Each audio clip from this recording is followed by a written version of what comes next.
Okay, audio test. So I hope I'm audible to all of you.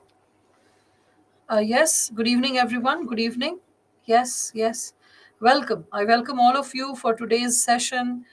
Um, okay, all right. So today is our first interaction associated with the area of ethics and human interface. So as we are audible and visible, thank you, thank you. Okay, so I welcome all of you for today's session, the first session related to ethics and human interface. This is a very interesting area, and at the same time, thank you so much, all those students who are wishing Guru Purnima.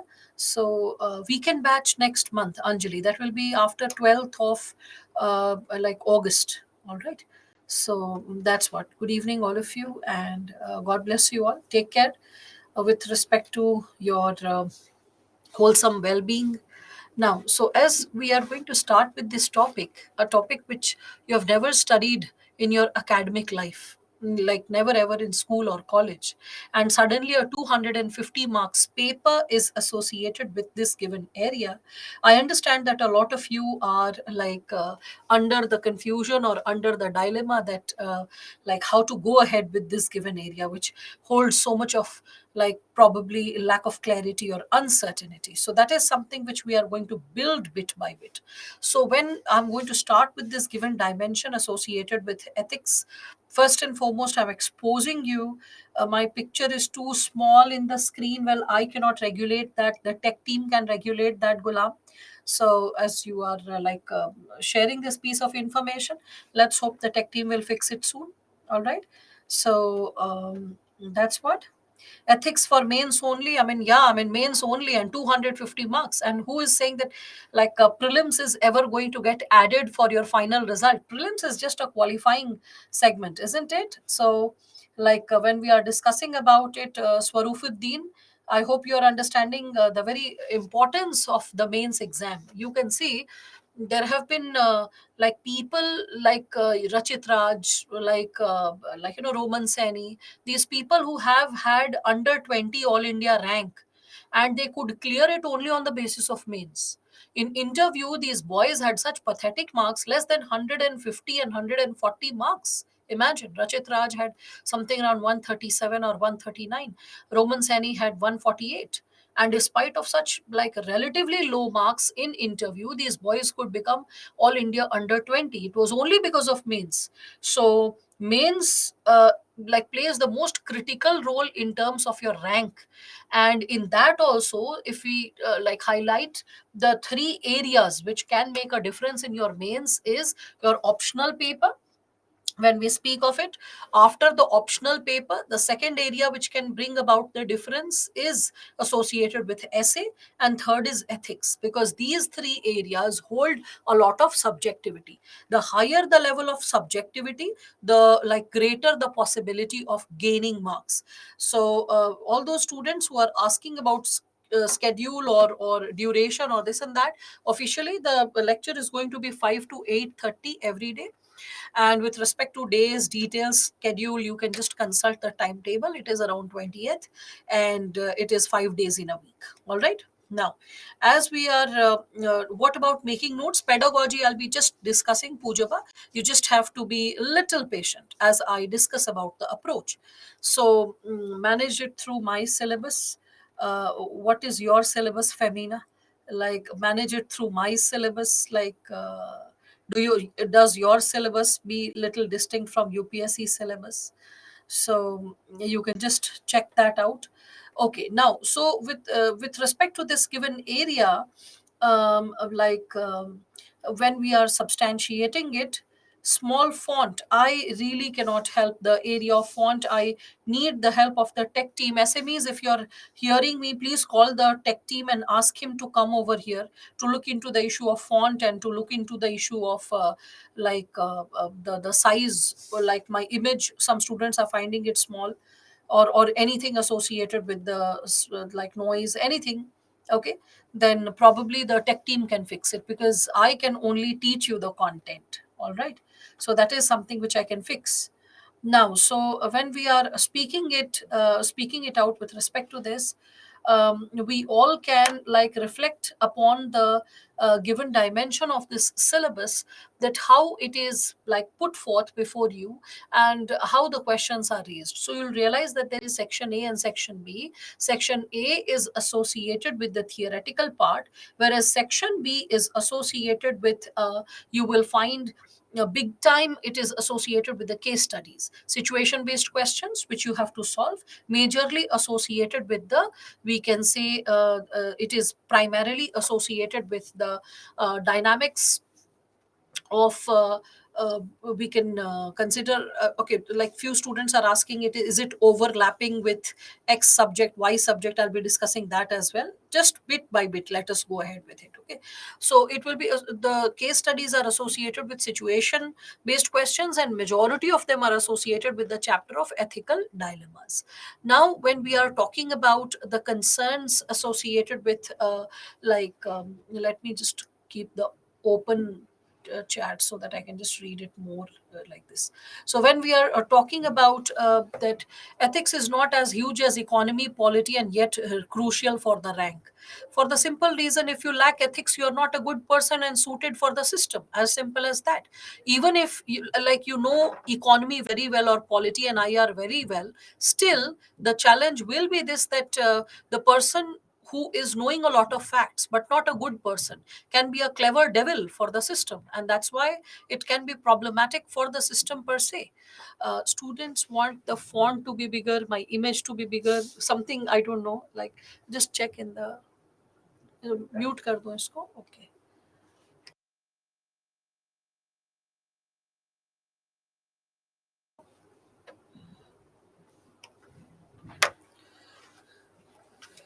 बोल रहे हैं ये छोटा है वो छोटा है ऐसा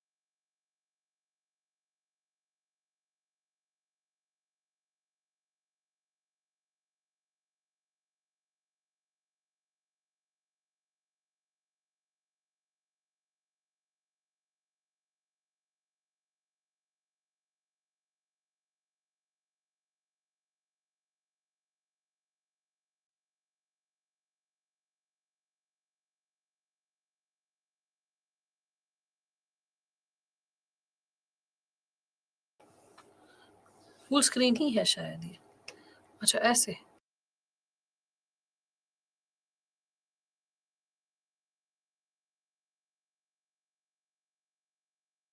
sure refresh I'll do but I think it's fine students can see me if I have to squeeze it it's a okay fine done thanks.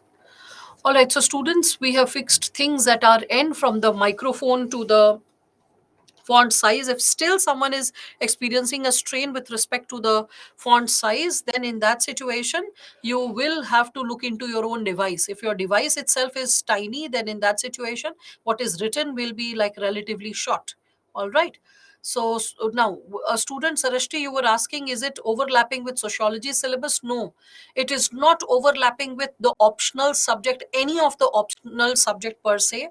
It is associated with a intermingling of five subjects in totality when we speak of it. Okay, and what are the five subjects? If you want to just briefly go through it, you can just see the very first segment which is associated with your syllabus. So first one is ethics and human interface. Certain parts of this given segment, ethics and human interface, you will realize that it is associated with the component of philosophy, like someone having a basic understanding of philosophy. So essence of ethics, determinants of ethics, consequences of ethics, and how it is shaping human actions. Again, dimensions of ethics, ethics in private and public relation, and then you have human values. Related to human values, you have lessons from the lives and teaching of great leaders, reformers, and administrators. This topic goes directly in consonance with this fifth topic, that is contribution of moral thinkers and philosophers philosophers from India and world when we speak of it. All right. So here, when you are like connecting it with this given area, we all can reflect upon this given dimension, that human values. Okay, so it is human values is associated with what? So lessons from the lives and teachings of great leaders, reformers, administrators. They can be from India or from the world. And then you have role of family, society, educational institutions in inculcating values. Here you can see that there is the component of, we can consider sociology, because this is like philosophy and this is sociology. If you are talking about inculcation of values, what is the role of family, educational institution, society per se? Again, attitude, aptitude, and emotional intelligence. This is associated with psychology, if you reflect upon it, psychology. And if I connect up with moral thinkers and philosophers, this will come from history, along with history, because you have leaders, reformers, and administrators. So this is directly coming from like Indian history as well as global history, and history plus philosophy. So Western philosophers and thinkers, Indian philosophers and thinkers. So like Thiruvalluvar, or like you can think of Kabir, you can think of Rahim. So all those thinkers. So you can see that this is a like consolidation, a clubbing of multiple subjects, from philosophy to sociology to history, okay, to psychology. So far, so many different dimensions are associated with it, if we are able to see this, right? Again, with respect to this, when we are further moving ahead, you can also see there is segment associated with public administration. So public administration, in GS you call it governance. So like pub optional over here, the two topics. So public or civil services values, ethics in public administration. Now public or civil services values is also discussed in the previous slide. As you can see, it is given over here, aptitude and foundational values for civil services. So foundational values for civil services, which is here in topic number 3, is associated with this topic number 6, that is public or civil services values. In the loss of public or civil services values, there will be ethical dilemma, and those dilemmas can create confusion, what ought to be decided and what ought not to be decided. No, Vivek, there is no comparison, or there is no lifting from optionals like anthropology, geography, etc. Just 5 subjects, that's it. That is public administration, history, psychology, philosophy, and sociology. Okay, that's it.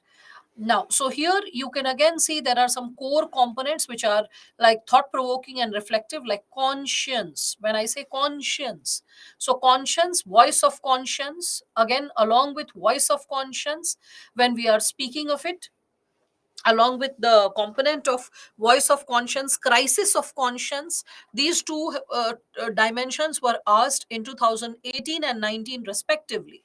So that's there. Again, you can see there is a brief segment of ethical issues in international relations and funding. One very small topic related to IR, political science and IR, one little topic associated with it. Okay, this is what you all can see. Few philosophers and thinkers can also be associated with, like, let's say a student is studying in sociology like Max Weber, or public administration reading Max Weber, or you can maybe study Rousseau, or like let's say maybe Aristotle or Plato also, because I'm not aware of political science optional, but a few thinkers which you study here in ethics can also be there in other optional subjects as well. All right. So but you can see that if anyone claims, any of the teachers claim, including I, okay, if any of one of us claims that, oh, my optional subject totally depends on this given area, that will be sheer cheating. Okay, none of the optionals exclusively can take control and command associated with the this given domain. Okay, and conscience is a topic which is not only taught in psychology, Seni, it is also associated with the component of philosophy as well. Okay, now, so you can see this probity in governance, and in probity you can see the philosophical basis of governance and probity, and then you have information sharing, there is transparency, right to information, code of ethics, code of conduct, citizens charter, work culture. then quality of service delivery, utilization of public funds, challenges of corruption. So a lot of segments which all of you can probably see over here is associated with this given segment when we are talking about it. So I hope all of you can connect this given segment related to this area which is exposed to all of you. So combination of so many subjects. So neither a philosophy optional teacher or a sociology or a psychology or history or a governance or IR teacher should claim that this is all about my subject. No, not really. It's a combination of different subjects in totality when we are talking about it. Yes, Anjali, I had shared that I'll be taking the this like component of ethics in the weekend batch, but it will be next month, mid of next month. That will be around 12th or 13th of August. All right, so that's what. Now again, when we are moving ahead with the segment related to this given area, we can also see case studies on above issues. Above issues means you can have case studies on emotional intelligence, civil services aptitude, or the attitude. You can also have questions associated with ethics in private lives, like in public lives, in private organizations, in public organizations. It can be associated with corruption. Okay, so any of the above topic can be associated with this given dimension when we are talking of it. All right, so when we are substantiating this given segment, first let us be thorough with the syllabus, Guru Charan, then we'll start with the section, right? Yes, the basics related to this topic will be covered in 15 sessions, Ambesh. All that a student needs to be is disciplined, be on time, revise from the relevant sources that I suggest, and prepare some bullet point notes along with PYQ practice. More than enough it would be, because here the overview would be something that would be created. How many questions can be asked? Sakshi, 250 marks of full GS paper is devoted related to ethics. Means if you study polity and constitution, IR, governance, social justice, and then you fight for 250 marks. Or when you study Indian and Western, or European history, and along with Indian and European history, when you are studying about ancient, medieval, and modern history, art and culture, Indian society, Indian geography, and world geography, and then you fight for 250 marks, the competent marks is associated with this area, Sakshi. All right, that is 250 marks associated with this area of ethics. All right, so you can have that sense of conviction and clarity related to this area. Being very thorough with this area will also build your understanding associated with essay. And essay will be the next segment that we'll be taking, like around 31st, yes, around 31st of August to 7th of, 31st of July to 7th of August, somewhere in between. I'll be taking your sessions associated with essay, and you'll realize how it is deeply connected to the component of ethics as well. A thorough understanding of ethics builds our capability to interpret and understand the segments pertaining to essay as well. Especially last 2 years, all the questions have been associated with philosophical topics. Prior to that, one section, one of the sections, section A or section B, was exclusively devoted to philosophical topics. But for last 2 years, 2021 and 22, all the topics have been associated with philosophical, reflective, quote based essays. And a thorough understanding of this subject which I'm going to teach will create a sense of clarity. All right, so when we are speaking of this given area, so, what to read in case study? Shahid, first let us finish few chapters. Once you are thorough with at least 3 4 chapters, you will be capable to understand how to deal with case studies. Case studies are situation based questions. If you don't know the theory and how to handle the theory, you cannot put those possibilities in application, because you can see it's written case studies on above issues. So above issues means all the above chapters. So till the time I don't finish a sizable number of chapters, we cannot really be competent to handle this given area. Now, recommended books, when we speak of it, this is the book which is given to you, by Byju's, that is Ethics, Integrity, and Aptitude book, which is written by G. Subbarao sir, and also you can find P. N. Roy Chaudhary. So it has been co-authored. So you can follow this book through and through, because all the chapters given in this book are relevant for you.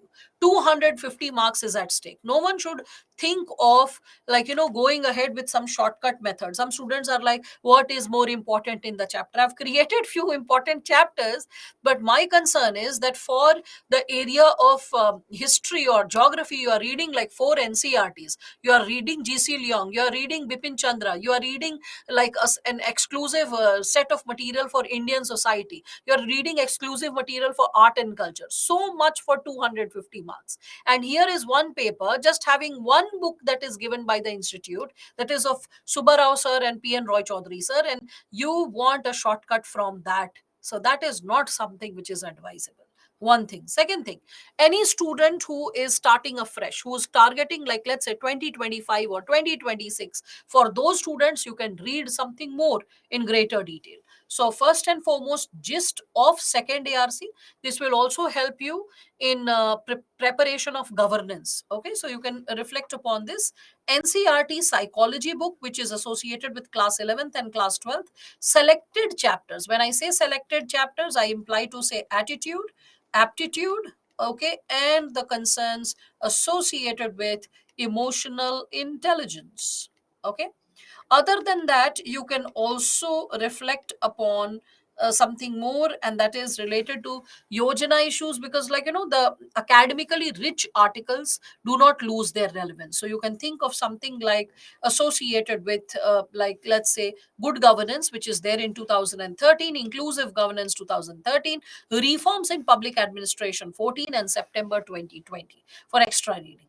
Anyone who is writing mains this year, just stick to this book, just this book, multiple revisions, as many revisions as possible, because now the game is to read less but to be super thorough with it, so that anything and everything related to the limited material is not left out, because this specific book incorporates all the chapters. Okay, all the chapters. That book is also fine, Ravi, if you are consulting that. Okay, any good book, any base book is fine. If you are consulting lexicon, please understand lexicon is little dry. It is correct, it is an authentic source, but the only problem which I felt with respect to, like, lexicon, when I was running through it, I realized that a student can struggle while reading the lexicon, because the lexicon can prove to be a little too dry. The lexicon can prove to be a little too, I would say, boring for a student who is reading the content, and is because it lacks a lot of examples, it lacks substantiation, it lacks critical reflection. So if you are reading lexicon for, for shortcut, it is not something which is advisable. Also, for bedtime reading, I can share, some extra books, because those students who are going to write in their, I would say, a DAF, detailed application form, in their hobbies, those students who are going to write that they are into reading habit, they love to read novels or stories or something like that, fiction, non-fiction, for those students it is advisable. And in general also, I'll say this to all the students, that please, first and foremost, do away with seeing your phone too much. That is such a bad habit that majority of you have got into. I can see that students, they will be like, before sleeping, they will be using their phone incessantly, like watching those insta videos, 1 2 2 minutes, which videos which can suck up and soak up 1 to 2 hours of time. And another thing is that, your gray cells die, you are most vulnerable when you're sleeping, and the phone keeps revising its connectivity. In the process, it hits your gray cells very badly. See, sparrows have disappeared from the urban scenario, for the simple reason, the sparrows or any vulnerable animal could not handle so much of radiation coming from the mobile phone towers. You keep the mobile and sleep with it next to your head, so that's so injurious for you. So see to it the phone is at least 3 4 feet away, preferably 4 to 5 feet away, and try to sleep while reading a book. Maybe 2 pages, 4 pages. That's perfectly all right. Okay, so when we are speaking of it, so fiction means something which is not true, non-fiction means something which has happened. Okay, so that's what fictitious, non-fictitious, and you have to like Jay, you have to have certain basic level of, I would say, um, I would say level of vocabulary, because that is something which is going to help you pull through, right? So that is what I can advise. Again, so what is it that you are supposed to follow? So my Experiments with Truth, Mahatma Gandhi, it's a very good book. You get to know the father of the nation as a person, with all his shortcomings, failures, strengths and weaknesses, the human dilemmas that he undergoes, and finally the path that he chooses and why he chooses, the explanation given over there. Again, Varghese Kurian's autobiography. This is for those students who are not appearing for this year's mains. Again, Swami Vivekananda's Karma Yoga and like his biography, that is also something that will be like helpful for all of you. Okay, again, someone else who wants to listen to something extra or more, then in that situation, Michael Sandel's lecture are available. He is a professor at Harvard University. Some interesting set of lectures are available on YouTube. In your free time, you can listen to those lectures as well. They are interesting, I must say. Okay. Yes, G. Subarao will be sufficient at all times, Gulam. Qualitative addition always helps, because any student who is able to articulate the language better, think better, explain a concept better, will have an extra advantage. Hence, I'm encouraging, if possible, read, become a voracious reader, celebrate reading and learning through all sources. Again, you can learn from learn certain famous quotations, like for example, you can follow Goodreads. I personally like Goodreads because it is not coercive in terms of cramming quotations. You can lift expressions, you can lift phrasal verbs, you can lift even phrasal sentences, or phrasal, we can say, expressions, which can be a part of your language, if not necessarily picking the entire sentence. So that's there. So fiction can be associated with anything, short story, novel. I wonder, for such basic words, should you not consult basic dictionary? I mean, that's something which standard 5 or 6 students of ICSE board also know. So it is advisable all those students who struggle with vocabulary, the method of handling it, irrespective of the fact it's my lecture or some other teacher's lecture, please try to uh, just note down the new words, vocabulary that you are listening in the class. And as you are listening to it and you are like getting startled, huh, what was this word or that word, keep noting it down. Once the session is over, try to find out the meaning. Okay, you have the dictionary, the physical version of dictionary, the online version of dictionary, anything of that sort. You like refrain from raising I would say like vocabulary related questions in a core academic lecture as it is going on, because that's the mark of I would say a polished, academically rich and a matured person. Goodreads is a website. Website, Shiva, where you can find a list of quotations related to different core topics. So when we are talking about it, well, I've not gone through Avdesh Singh's book, so I cannot Jadaveshwar refer to it. Okay, I've gone through Subbarao sir's book and it's good for a beginner. It's more than enough. So that's why I'm suggesting that. Again, selected articles by Immanuel Kant or Aristotle or similar thinkers who are there in the syllabus, you can find that also to read. There is a BBC website dedicated for ethics, so you can consult that also in your free time if you want. But start with the basic component associated with this Subbarao and Roy Chaudhary.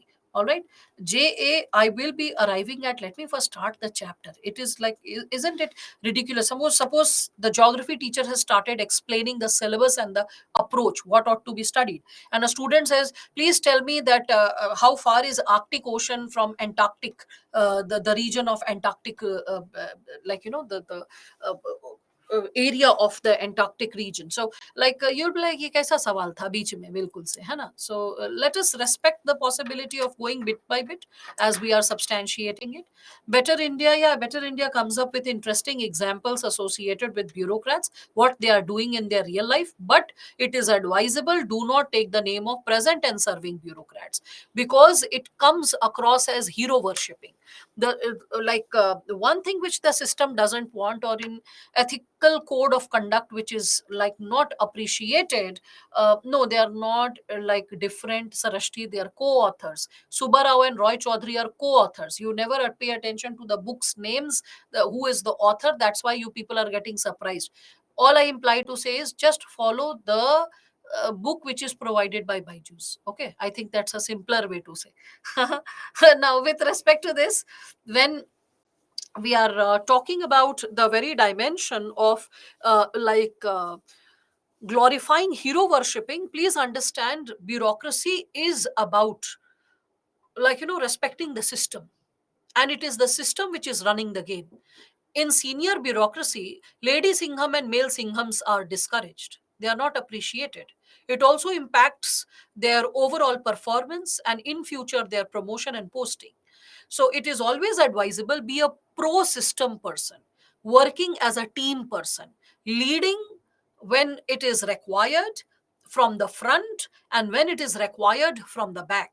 Okay, and that smartness you shall attain, I'm quite sure, as these lectures get concluded. Okay, so that's why it is advisable that if there is any present and serving bureaucrat, refrain from taking names. Remember the district and the position. The DM of XYZ, like let's say the DM of Jaunpur, the DM of Bilaspur, something like that, recently came up with an initiative of starting this or starting that. That is a much better way of talking, because you're recalling the position and you're recalling the region which got affected by the good work, and that's how you are supposed to incorporate. So do not get into hero worshipping or glorifying individuals per se. If you are in the process of glorifying individuals, that is something which is not appreciated by the system, and definitely the academicians who will be evaluating your paper, the person will be seeing you as someone who will be into trying to polish upon the seniors, or buttering the seniors, or trying to get into some kind of hero worshipping which is not pro system, so that can backfire. So just avoid any such possibility. So how to cover these resources, just stick to first book, this that is given by the institution. Okay, that will cover all the chapters, and then later on other sources which I'm suggesting or you are coming across, you can substantiate with respect to that. All right, so just to know, we are having PPTs plus ethics book and ARM. How can one deal with all these three sources? That's the basic thing, isn't it, Sulekha? How do you deal with five geography books, for like five NCRTs, one GC Leong, the coaching material provided for geography, then history, then art and culture, then Indian society for 250 marks? There must be some method by which you must be dealing your GS paper one.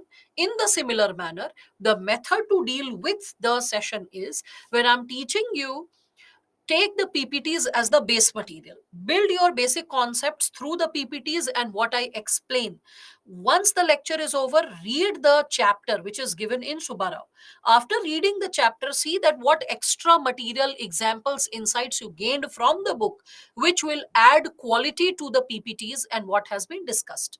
Once this part is done and once the sessions are over, just focus in this part for 15 days. Once the sessions are over, the additional reading material which I will be providing you, and which will be posted. So read the ARM, and after that, see to it that where some quality updation or tweaking can be possible.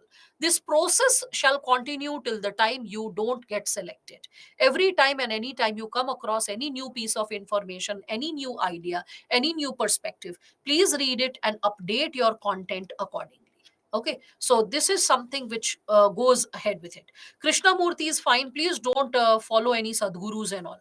Because please understand, the academician who is evaluating your paper may not be appreciative of some modern age guru who the person might find that there is ambiguity in what the person speaks and how the person enacts. So just because someone is speaking fancy English and talking about some real life crisis which the modern day youth is suffering from, it is not necessary that that may add to authenticity to what the person is like going ahead with. All right. So great. You have gone through Michael Sandel's lecture, Sanya, and you really appreciate that. Please go ahead with it. My mail ID is this: shweta.satya.singh at gmail.com. All right. Now, Yojana's issues, is it a book? Yojana is a magazine. Harshita, Yojana is a magazine. All right. So every once in a while, you'll come across a lot of articles or like a lot of examples which can constantly be updated. So use the lecture as the baseline. Keep revising the book or the chapter as the lectures move ahead, and keep updating and in fact consolidating a lot of content, a lot of details of the content which will be there in the book. In the class it will be hinted or the core areas will be explained, but a lot of miscellaneous details will be something which will be given in the, I would say, in the article. So that's how you are supposed to go ahead with it. Seni, I have responded to majority of the queries which were there. If there are any ambiguous questions which cannot be explained in one or two sentences and it needs to be paraphrased, I really apologize. It is really tough for me to respond to any such kind of mail which needs a very detailed paraphrased 3 4 para kind of an answer. Then that can really tax my time, because if you're not aware of my present schedule, I have the early morning batch also. So I leave home at 4:30, like not 4:30, I get up at 4:15, leave home at 5 o'clock because my driver is there at 5 o'clock. He drops me here by 5:40. I start the session at 6 to 9:30. I teach here. Another session, my optional class is from 1 o'clock to 3:30 p.m. I'm through with the students' queries by 4. I come here and again I start your batch from 5 to 8:30. So, like, if there are any kind of mails which need detailed engagement or some detailed answer, it's not possible for me to type so much, because I am getting some breathable time to eat and relax, and it takes 2 hours to and fro to travel. It's not a small town, we are here in Delhi. So by the time I after your lecture I'll reach home, it will be quarter to 10, and again I'll have to get up at 4:15. So in this situation, if the question raised by a student in the mail is little, I would say, a little ambiguous, or it needs a very detailed explanation, then I feel that the SMEs and other people in the team are there to support the concern. The student will not be left haywire. All right. Yes, but if there is a pinpointed question, I do respond to the students. All right. Now that's what. How to deal with quotations? You'll deal with quotations, Mithun, when I'm discussing Indian and Western philosophers and thinkers. Now, with respect to this, as we are starting with this given area, Subbarao, you can read some basic chapters to begin with to create a warm up. This, but remember, all chapters of Subbarao are important. All chapters, even the one which was very simplistic, that is ethics for ministers. That was the only chapter which I felt is not so important, because directly or indirectly asking questions from ethics for ministers has the most distant possibility, but rest of it was quite relevant content associated with your syllabus. Now, with respect to it, when we are talking about it, there are 15, when we are speaking of it, ethics, with respect to it, there are 15 questions that have been raised between 2013 to 2022. And when we are talking about this chapter, so you can very well understand the importance of this segment. Well, Femina, this is a theoretical area, so the capability to update will be associated with the segment related to, I would say, certain examples or certain queries or dilemmas which are being debated and discussed in the society, like the issue of marriage for LGBTQ. So, should it be accepted ethically? What are the ethical concerns involved? Or, like, let's say in future, if there is something connected to surrogacy, or like, let us say, euthanasia. Okay, so that's the only segment that you'll have to update with current. Majority of the segments are theoretical, and what you need is a critical reflection associated with it. So rather than, I would say, just grabbing facts from here and there and fact, get into thinking, pausing, thinking, and contemplating. What is the purpose? What is the purpose of what we are dealing with, what we are studying? So, when you start asking the purpose, the validity, the possibility, it is like something which is going to nourish you in terms of the questions, because I'll keep showing you the questions, the previous year question related to the topics that we are dealing with, and you will realize the segment associated with this given dimension. All right. So, is ethics how articles in the Hindu we should read? No. Ethics, there is also a dedicated area which comes in Indian Express, the online version of Indian Express related to the component of UPSC preparation. So there also some current affairs case studies or reflections related to ethical concerns are also quite good qualitatively. All right. So when we are speaking of it, so along with that, Snehlata, you're asking, can you send your answers?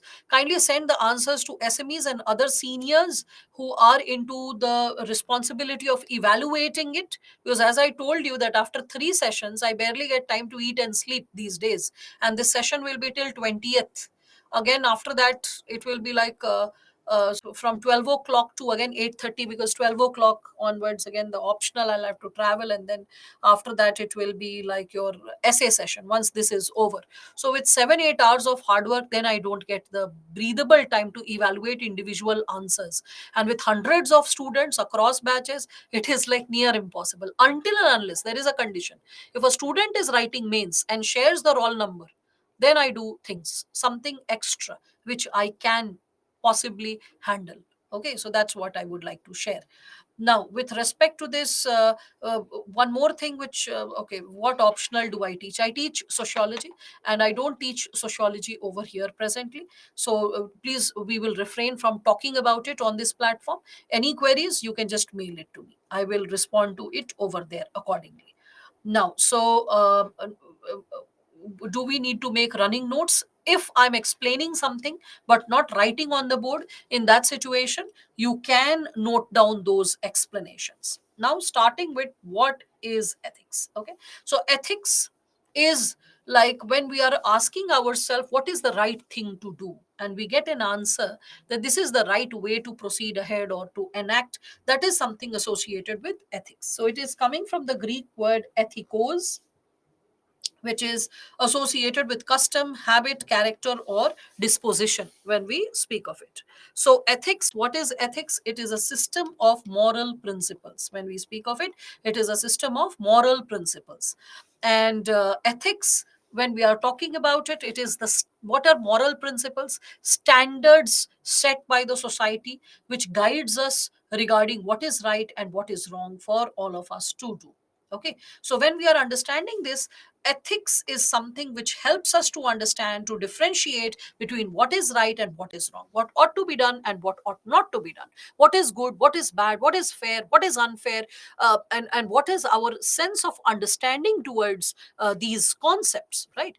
Again, ethics will be associated with a universal standard or universal level of acceptance regarding what is right and what is wrong. So ethics are generally universal, they are generally codified, structured, systematized patterns of what is right and what is wrong when we speak of it.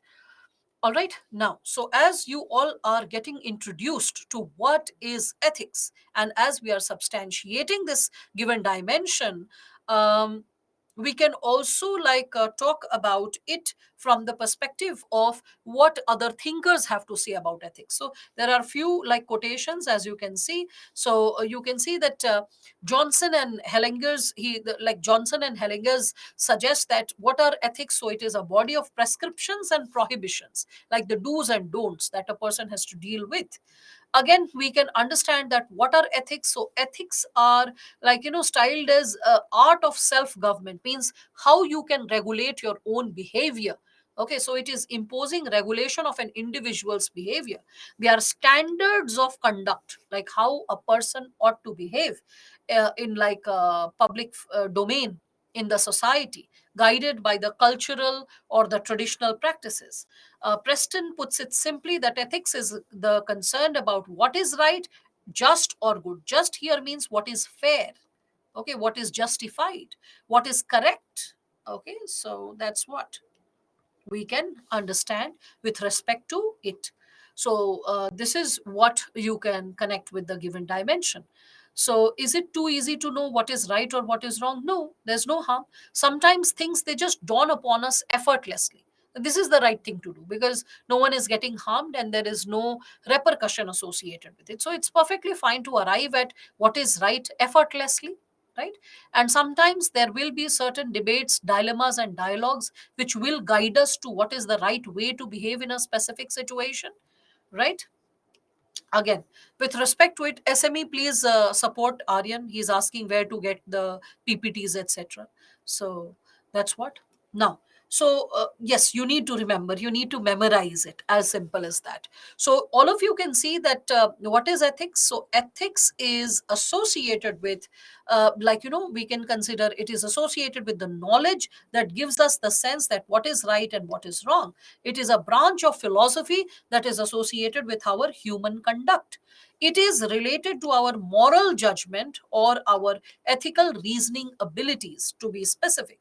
So, when we are speaking about ethics per se, we can understand that ethics is what? It is an attempt to guide human conduct. What is right, what is wrong for all of us. It is also an attempt to help, like, you know, the human beings to lead a good life. A life which is principled, which is guided by what is right and what is wrong. Isn't it derived from culture? Well, Ayushi, though ethics can be derived for culture, because later you'll understand ethical relativism, ethical universalism, ethical nihilism, there are certain types we will be discussing, and there you will be understanding that despite the component of relativity, there are some standard universal ethics with which we cannot compromise, which can also be referred as broader human principles. All right, now, moving ahead further, can we implement Gita and Bible? Yes, because when we are speaking of sources of ethics, then you can also seek insights from religion, which you will be finding soon as you are asking it, Vivek. All right. Now, so when we are talking about this given dimension, with respect to it, there is this question which was asked in 2022 related to Potter Stewart. So, Potter Stewart's quotation associated with this given area, which says, ethics is knowing the difference between what you have the right to do and what is right to do. So, what you have the right to do is associated with what? It is associated with what, like I would say, the capability that you have, or what rights are endowed upon you. So, rights that are endowed when we speak of it. All right. And what is right to do? What is right means what is ethical, what ought to be done, ought or should. So, ought to be done or what should be done when we speak of the segment related to what is right to do. So, it's saying ethics is knowing the difference between what you have the right to do. Means you, if you want, you can do it, but rather than if you want you can do it, the second aspect is what you ought to be doing, what you should be doing. Like suppose that a person has a lot of money and the person can purchase a lot of expensive goods or articles, right? But what is the right thing to do if the person is reflecting?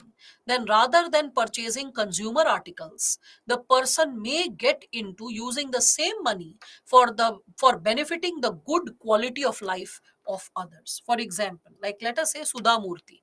Okay. So if we are talking about Sudha Murthy, You can see how simplistic that woman is, right? Or Ratan Tata, you can see how like simplistic the person is. I don't know how come like Kavana, as you're writing, like adultery is now legal in India. In morning class, also someone wrote this crap. Anyone who's thinking adultery is legal, I don't know from where you all are arriving at this expression or this sentence, but it is colossally incorrect. Because adultery being legal means adultery being legally permissible. What exactly has happened is that adultery has been decriminalized.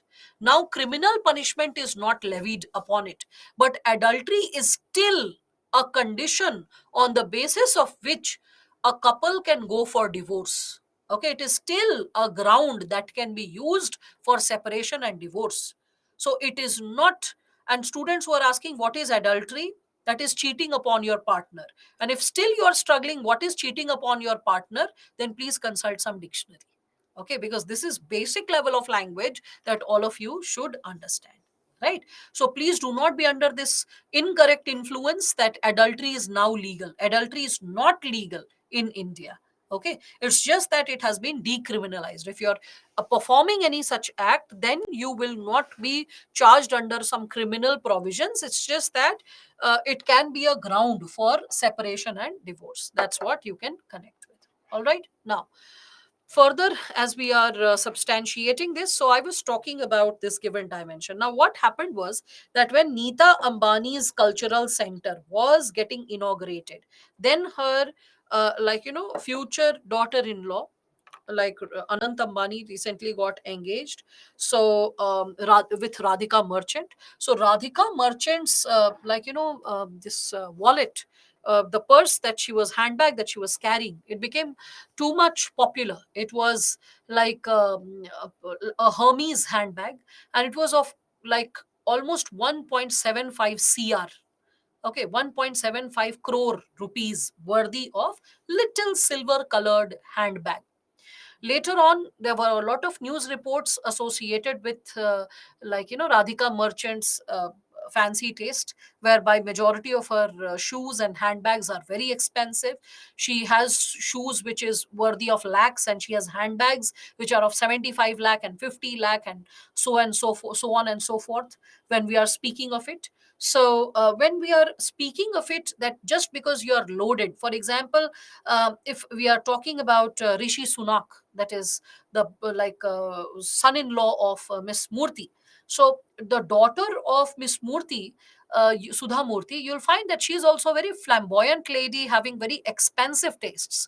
But her mother, you'll find that she is very simple, and she spends a lot of time on charity and a lot of time on, I would say, work associated with uplifting the vulnerable sections.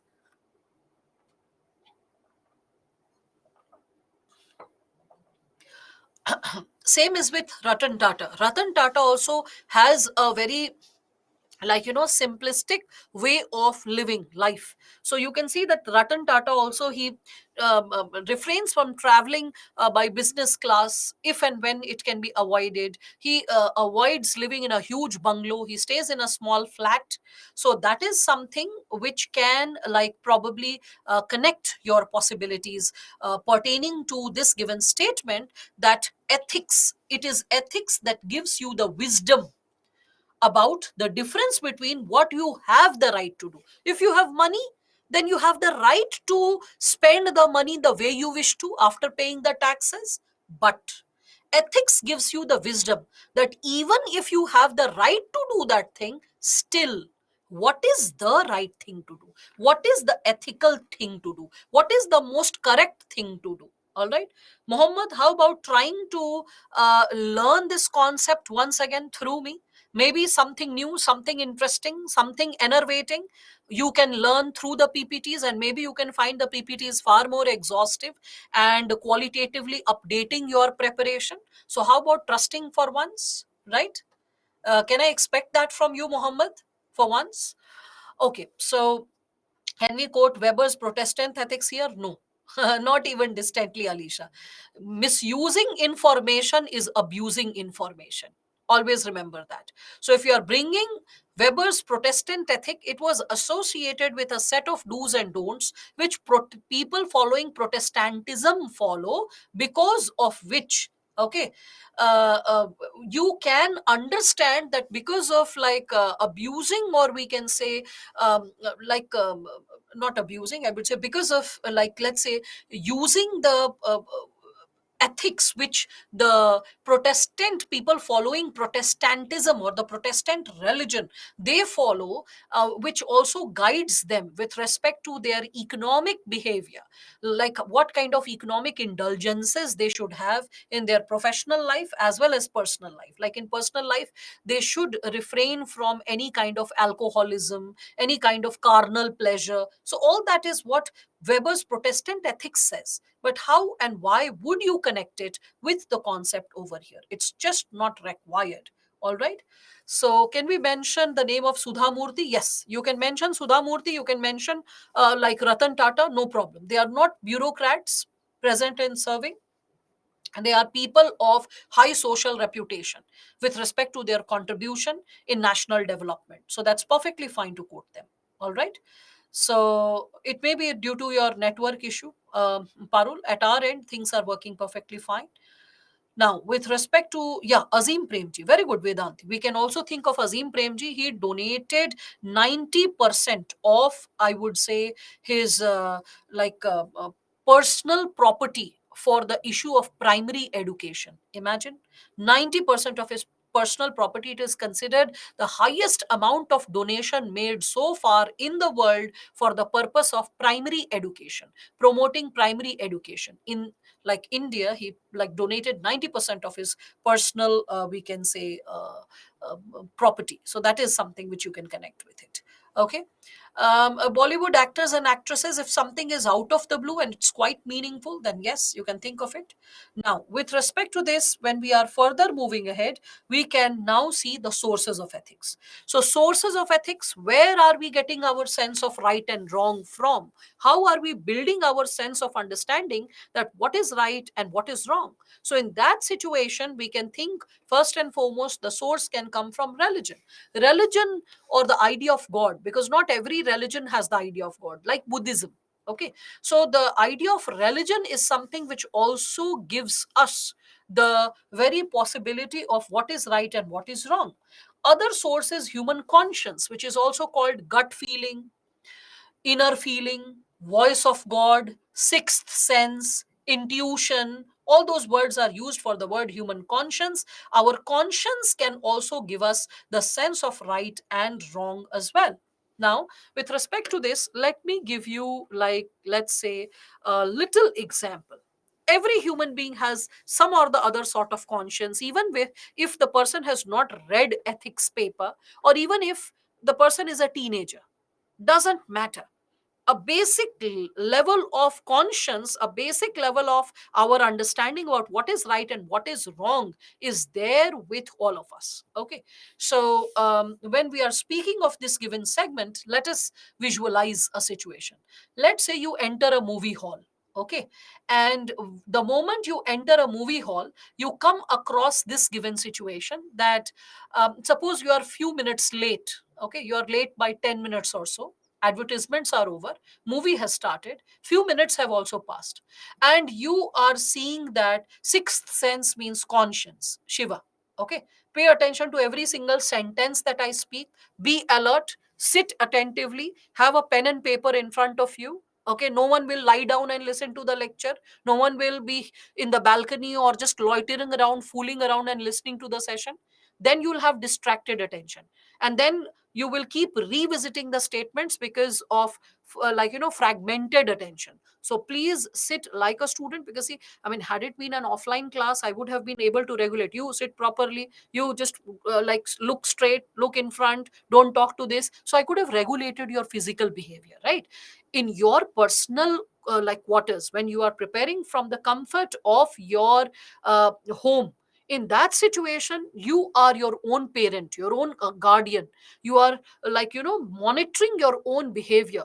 So I request all of you, all the students who are present right now, please be alert so that you don't revisit the term, huh, conscience, sixth sense. Sixth sense means, so this should not happen. If you are paying attention, you will remember that what are the synonymous terms that I'm using or explanations I'm giving related to a given segment, right? Now, starting with this. So, I was giving you an analogy that suppose you enter a movie hall and you enter after, like, let's say, few minutes, you are a little late, and you see that there is a dog which is ferocious, like fierce, ready to take a big bite into a man, and the man is running with all his might, all his strength. Okay, the last ounce of strength the person has in his body, the person is running, and the person is like, just shouting, oh, help me, save me, help me, save me. And in that situation, the person is like, let us say, uh, the person is just seeking help and just running awry, and in that situation you have just entered the movie hall. So your inner conscience, which is loving, caring, kindness, compassionate, are the values which is guiding your conscience.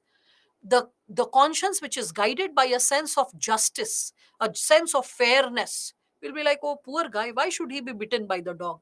Maybe like something should happen, maybe the guy should like, jump into a car or jump into a bus or something like that, and like the guy should be saved from such a fierce dog. What if the dog bites? This person can get rabies. So when you're watching that scene attentively, as you have entered the movie hall little late, you don't want the guy to be bitten, like ha, ha, ha, ha. And suppose the dog just takes a big bite and like, oh, you're so sad, you're like, oh. So that is because our inner sense is guided by the emotion that unnecessarily no one should be harmed, hurt, okay, suffering from pain, trouble, trauma. Now let us reverse the condition, okay, and after reversing the condition, let us revisit another possibility, okay. Suppose you have entered the movie hall in time, the movie started in time, and you see that there is a poor girl who is sitting at the beach and she's chilling and she's having a good time. She is seeing the sun being set and she's playing with a balloon. And then what happens is that there, like, what happens is that one of the lecturers, a man who's like having a lecherous behavior, the person is having an abusive behavior. The person comes and passes some improper remarks, some unprecedented gestures to this girl, and also offers her something which is and also passes some lewd remark, okay. So what happens is that the girl is shaken, she is very scared, and then she, like, as she is scared and the man tries to hold her or grab her, meanwhile she just blows a whistle, and as she whistles, her dog, which is playing near the beach, just comes running, darting, and then senses that this girl is in trouble. And then this dog starts chasing this man, trying to bite him. Now, this time your response will be different. So, as the man will be running, and you knew that what all comment this man was passing towards this little girl, and how improper it was, how unjustified it was. And had the dog not been there, this man would have ended up misuse, like abusing or misbehaving with this girl. So now your idea of justice, like, just flips. And now you want the man to be bitten. And now you are actually chasing in your own mind, ah, just run and grab hold of this man, bite him twice or thrice, that he learns a lesson for his lifetime, that he is not ever abusing any person, right? So your response immediately flips, isn't it? And the moment your response flips, that is something which I'm saying, that human conscience, okay, is generally present in all of us. The sense of right and wrong is, like, is present in all of us. I hope all of you can understand this, right? So having the full context of things helps us to understand a situation better. So very true. Okay. So, when we are talking about it, another way of understanding ethics or arriving at ethical response is having a rational or logical cost benefit analysis of action. A rational or a logical cost benefit analysis of action, what does this imply? It means that when we are able to see what is the cost that we are paying, what is the, like, effort that has to be made, and what would be the tentative repercussion of it. That is associated with cost benefit analysis of actions. Okay, human nature is same as human conscience? No. Human nature and human conscience is different. By human conscience, Simran Preet, we imply our innate sense of right and wrong, which we all have. Okay, our innate sense of right and wrong. All right. So that's something which all of you need to understand. Again, when we are talking about divine command, is like, Muhammad, when we are talking about it, well, divine command is not something which is associated with human conscience.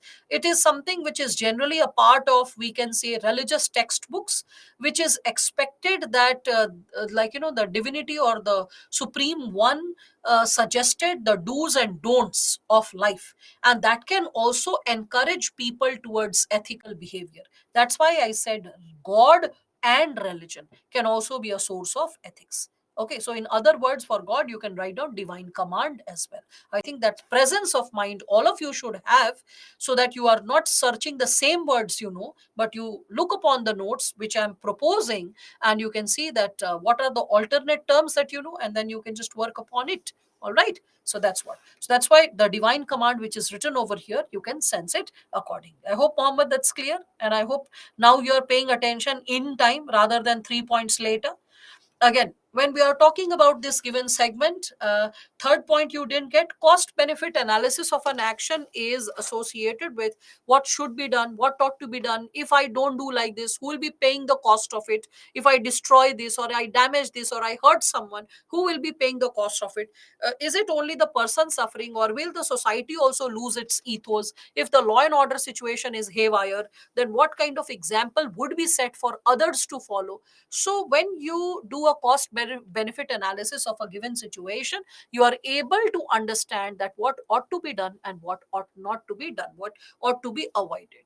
Okay, so that's what implies, like, from cost benefit analysis, like when you are evaluating that what kind of tentative impact be created related to a given situation per se.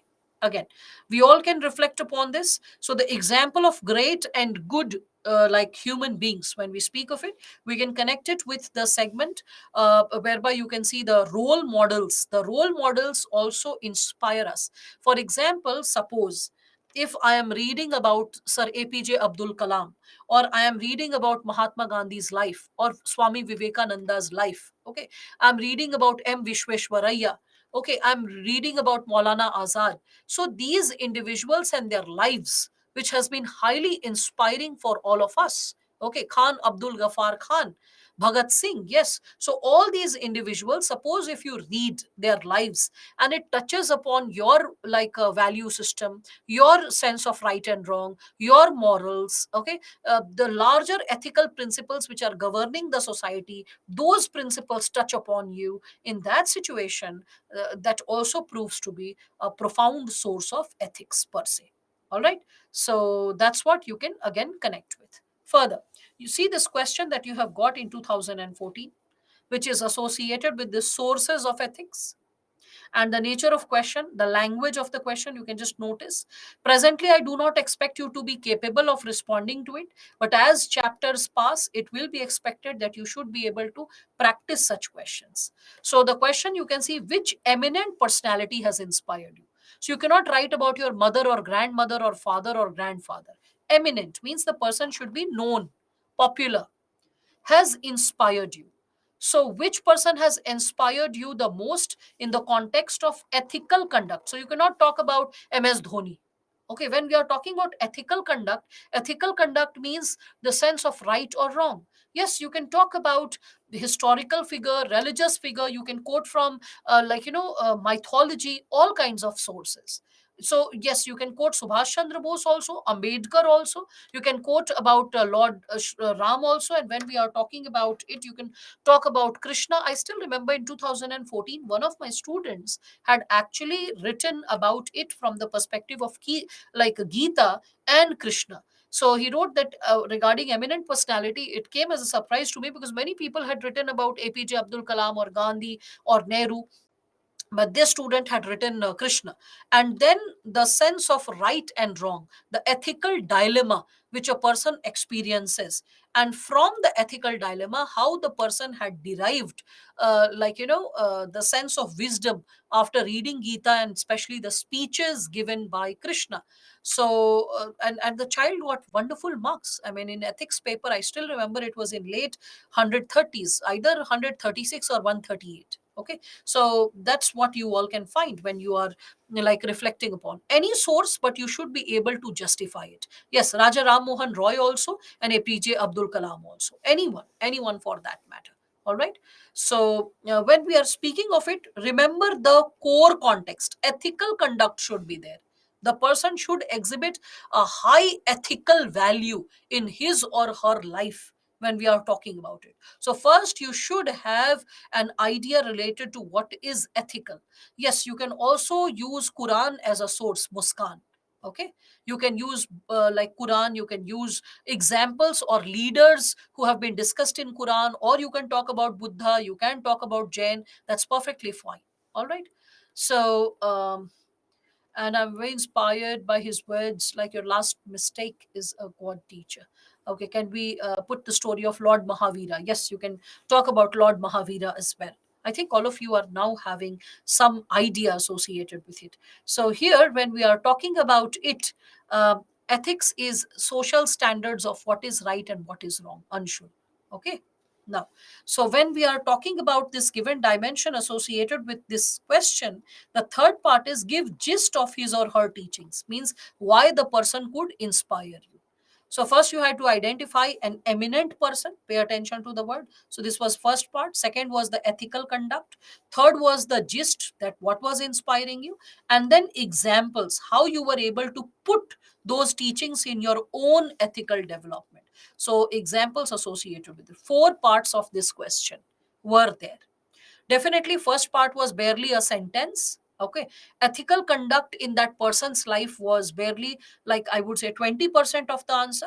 The majority of the answer, or I would say the 75% of the answer, was associated with the gist of the teaching and the examples in one's own life related to how the person's ideals, principles, ethics, or we can say the ethical code of conduct inspired our sense of understanding and writing. So for that, what is required for all of you to deal with the chapter of philosophers and thinkers? So Western philosophers and thinkers, I will be dealing with it. Indian philosophers and thinkers, I'll see to it some material is provided to you. It is also there in Subbarao, and it is also there in history, because leaders, philosophers like from Buddha to Mahavira to philosophers and thinkers, and we can say freedom fighters and administrators, pre-independence to post-independence, is there in history. So you can pick any of the examples here. You need to remember what the person contributed and then accordingly substantiate. Anyway, so as we are moving ahead with the component of ethics, okay, Seni, your query is getting submerged. Can you just repeat your query? Then only I'll be able to see it. So is this the answer? Talk about personality, talk of others too. In who support, who's writing this language? In this answer we talk about one personality. Can we talk of others too? Why? If it is, if the question is asking about one, do you have luxury of words to write about four or five? If it's one, stick to one. Never ever manipulate with the demand of the question. Maintain intellectual integrity at all times. No form of intellectual corruption ought to be performed like consciously or unconsciously in the exam by any student. All right, so that's what. You don't have an eminent person, no problem, Krishna. As you read and get exposed, you will be learning a lot about people who have shaped human civilization, okay, and human culture. So that shows that you are still a human being. You ought to become more humane, and that humane touch will come when you are into voracious reading. What is the purpose of human life if not to become better? Huh, Krishna? So get into reading more, learning more. That's why I said that read good books which can shape your personality and thought, right? Can ethical conduct be related to person or workplace? Yes, it can be associated with person and workplace. Determinants of ethics in that component, I shall be discussing about it, Srishti. So Robin Sharma, I mean, depends on you, Priyanka, if you can justify these, we can say, gurus, new age gurus who are giving us like life coaches.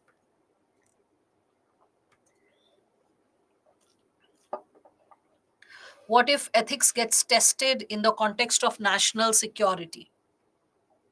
Then in that situation you have to first stand for the well-being of your people and the human rights of your people, and thus you have to stand for the ethical concerns pertaining to your national well-being. Okay. Yes, you can talk about Lao Tzu as well. No, with folded hands, no Bageshwar Baba kind of bullcrap. Okay, Farhan. So let us be serious when we are talking about this given session. Let us not meander and write any crap just because we want to have some fun. Seni, again, what you have written is mem. I have not got anything other than your word mem. So, do we need to write the last part of the question in the first person? If the question requires any one of you, please remember in essay or GS paper 4, if the examiner gives you the intellectual freedom that you have to discuss, you have to decide, you are in a given situation, okay, or India of my dreams, an essay topic like that, you have the intellectual liberty. Okay, you can have the intellectual liberty to write about such a possibility. All right. No, don't write about your ethics teacher, because your ethics teacher is not an eminent personality so far. Okay, so please respect every single word that is given in the question. Autobiography of MK Gandhi can help in this. Yes, definitely. That's why I had suggested it towards the beginning of the session. Now, so SME, please help me with the queries of the students, because there are a lot of other miscellaneous queries and I cannot handle so far each and every query. So I'm just moving ahead with the component that we are discussing. Now, with respect to this, when we are talking about it, we can reflect upon how our ethics come into existence. So when we are talking about it, first and foremost, what we find is in our existence, the beliefs come into existence. What are beliefs? Beliefs are cognitions. Do you know the word recognition? Right. So all of you must have heard of the word recognition. Re means again. So what is cognition? Cognition means to identify. So when we identify certain ideas which we consider to be correct, it's not necessary that they are correct. It's not necessary that we can prove it to be correct. It's just that it is in our mind that it is correct. Okay, so what are beliefs? Beliefs are cognitions. And what are cognitions? Cognitions are ideas which we consider that they are correct, which we consider they are true. They may or may not be true, right? For example, uh, it can be associated with, like, let's say, caste. It can be associated with, like, let's say, gender. And, like, let's say, when we are talking about this given possibility, so beliefs can be strong beliefs, they can be peripheral beliefs. Peripheral means sidelined beliefs, okay, not so important beliefs when we are talking about it. Vishnu, please join the session in time. This is the very first chapter, ethics and human interface, that we are dealing with. Why did you join the session almost an hour late? 1 hour 18 minutes is what you are late by. And then suddenly, out of the blue, you are asking which chapter are we dealing with. Is this the behavior of a future civil servant? When will you grow up from being a school going boy to a responsible civil servant? Now, going ahead with respect to this, when we are talking about this area of beliefs, so maybe a lot of you might be finding my way of scolding like too much of like that of a typical teacher. But then what is the purpose of ethics class when I can't trigger the sense of conscience within you, right? When we are talking about it. So when we are talking about beliefs, so beliefs are the ideas we are holding it to be true, okay, and we consider it to be correct, but it may not always be logical. Henceforth, Rupendra, when you are saying that ability to analyze the thinking, that is cognition, that's not the idea which I endorse. That's something which you are putting in my mouth. That's not something which I am saying. I am saying over here, regarding beliefs, that beliefs can also be connected to cognitions, or the ideas which we consider that they are true. Sometimes they can be analytically explained and can be correct, and sometimes they cannot be. Like, for example, some people believe, have this strong sense of belief that their that their religion is quite good. It is far more logical or superior than that of others. So we can have belief associated with caste, religion, gender, region, etc. Okay. So and what are peripheral beliefs? Beliefs which are not a part of our core or most important system of thinking when we are talking about it. So, with respect to the peripheral, we can consider, for example, like let us say, constitutional constitutional beliefs. Okay, so constitutional beliefs. So there is a fair chance a standard 10th kid has an idea about his or her religion and a profound clarity why to follow his or her own religion, right? But there is a fair possibility that a standard 10th kid may not be having a very profound set of ideas in terms of constitutional beliefs as his or her own thought process. So the moment, this kind of question is raised from, like, let us consider from a given person who is in standard 10, that what are the constitutional beliefs that you believe in. So a fair chance is that a lot of students will not be able to hold any constitutional belief or will be able to associate it with their thought process. And few of them who will be able to associate with it, they will be stuck up with two or three of them, not many of them. So it is because from standard 6th, 7th, 8th, 9th, 10th, students slowly and steadily start getting exposed to what is their religion, what is their gender identity, what is their caste, what is the region they belong to, but they do not get exposed to the constitutional beliefs that should be upheld or at all times when we are speaking of it. Okay. So ethics means discipline? No, not really, Vedant. Please pay attention to the session. SME, please support Vedant, because, I reading all this makes me little distraught and uh, feel little disappointed. This is what all I can say. So when we are speaking of this given dimension, beliefs, I hope majority of you are able to understand that, and I hope all of you are able to connect with what is being discussed, right? We are supposed to create, like, truth is not always comfortable, and when we are getting exposed to truth, and when we are constantly, like getting exposed to the possibilities related to the given dimension of a chapter, there will be a lot of things which you will be supposed to reflect and substantiate. And if I find any one of you, not being so attentive, then once in a while you will find a motherly rebuking. It is out of sheer love and concern, because see, you are no customer that I'll be like cooing you and polishing you and speaking very softly with you. Oh my god, you failed. Oh my god, you didn't pay attention. What is the name of the chapter? I'm not going to do that. If I find any one of you not paying attention, you will be scolded the way any mentor who has, or any guru who has the intention to shape the student or the disciple to goodness. The person will be using all kinds of methods to train. So any one of you coming up with some sensible inquiries, sensible suggestions, I will be really nice and I'll be very happy and very helpful.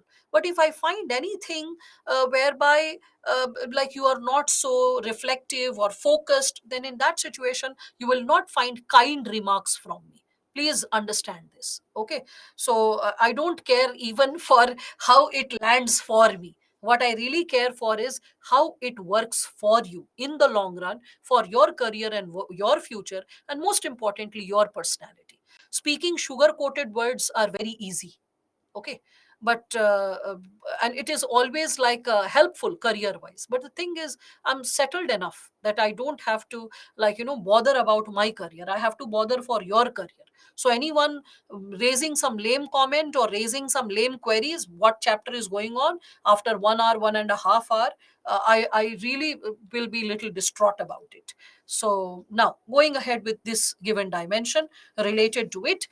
So beliefs, as we are discussing about it, I am giving you the example. Yeah, we'll be taking a lot of previous year questions and explanations, Vanshika.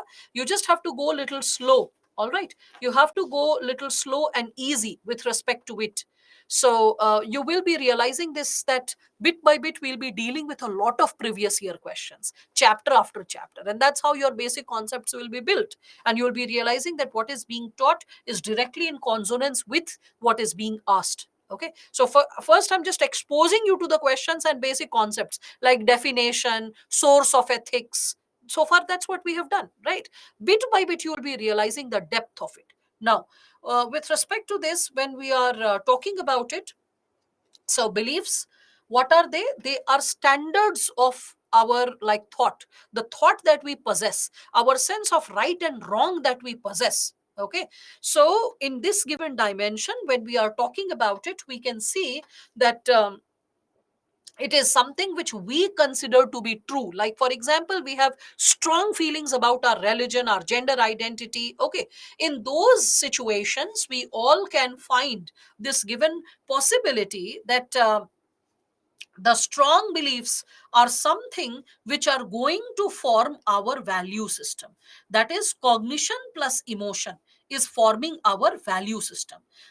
And these value systems are what? These are those things, those ideals which are important for us. We cannot compromise with it when we are speaking of it. Okay, so this is what we can understand. The strong cognitions or strong beliefs are the ones which are forming our value. What are peripheral beliefs? Peripheral means, okay, that's also there.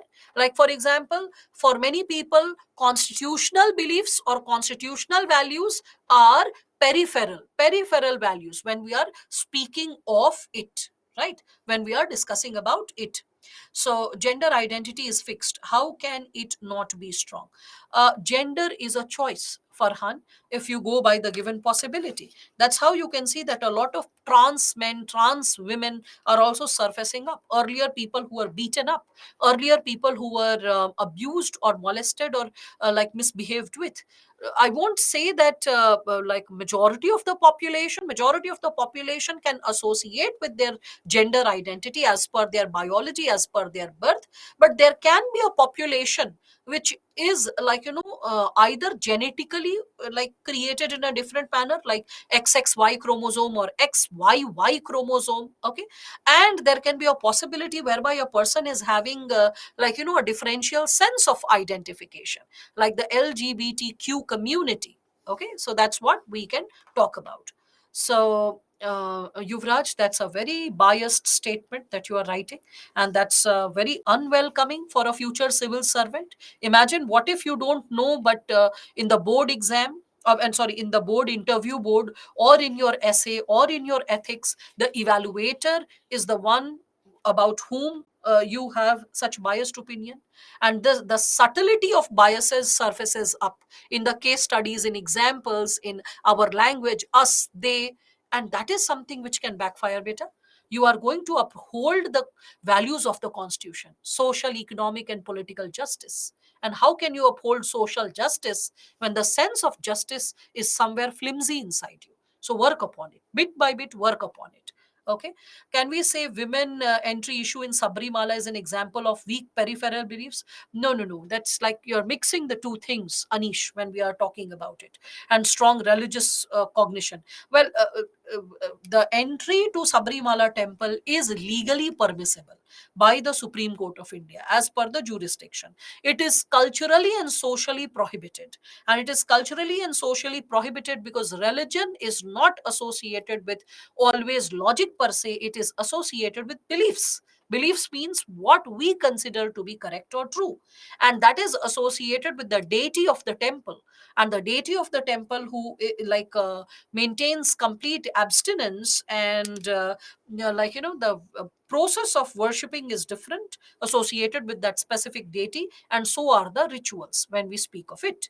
Okay, so Binod, what is ethic has been taught 1 hour back. So like, try to revisit the lecture an hour back. I won't be repeating for one single student something that has been taught an hour back. Be more disciplined, please. All those students who are curious about the break timings for future, you should remember that as that lecture starts at 5, around 6:45 to 6:50, I'll be giving the break every day, because it's a 15-minute break, and then again we'll resume the session. It will continue to 8:30. Okay, this is what is being proposed now. If someday, suppose I'm in the midst of a concept, then in that situation it can stretch up to 7 also, but preferably I'll try to keep it till 6:45, 50. Now, getting back to it. So beliefs, when they are strong, they hold a lot of emotion, and that leads to values. And then these values, when we are speaking of it, these values over the time period, they form our attitude. So what is attitude? Attitude is a combination of cognition, emotion plus behavior. So behavior means when we are tempted to behave in a specific manner, when something has been shaped in our past action. So behavior here implies past action. So it has been a part of our past action, it is a part of our emotion and cognition. So all this clubbed together shapes our attitude. What is attitude? Attitude is associated with our approach, or how we would be acting. Like, let me give you an example, and all of you will be able to understand this bit. So like, let us consider, suppose someone believes that Virat Kohli is a great cricketer. So someone believes that. Now the person believes, so the according to the person, there will be something like, let's say, there can be a so called logical possibility for the individual that yes, when we are talking about it, that yeah, this person is like an amazing human being, he comes across as an upright human being, a very honest soul, a very transparent person.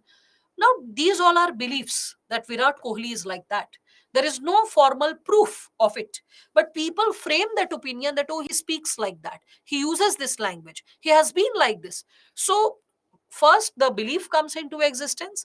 Over the time period, it becomes a very strong belief. Then you develop a value that, okay, come what may, I'm going to support this cricketer. And this cricketer and his, sportsmanship is something which I respect.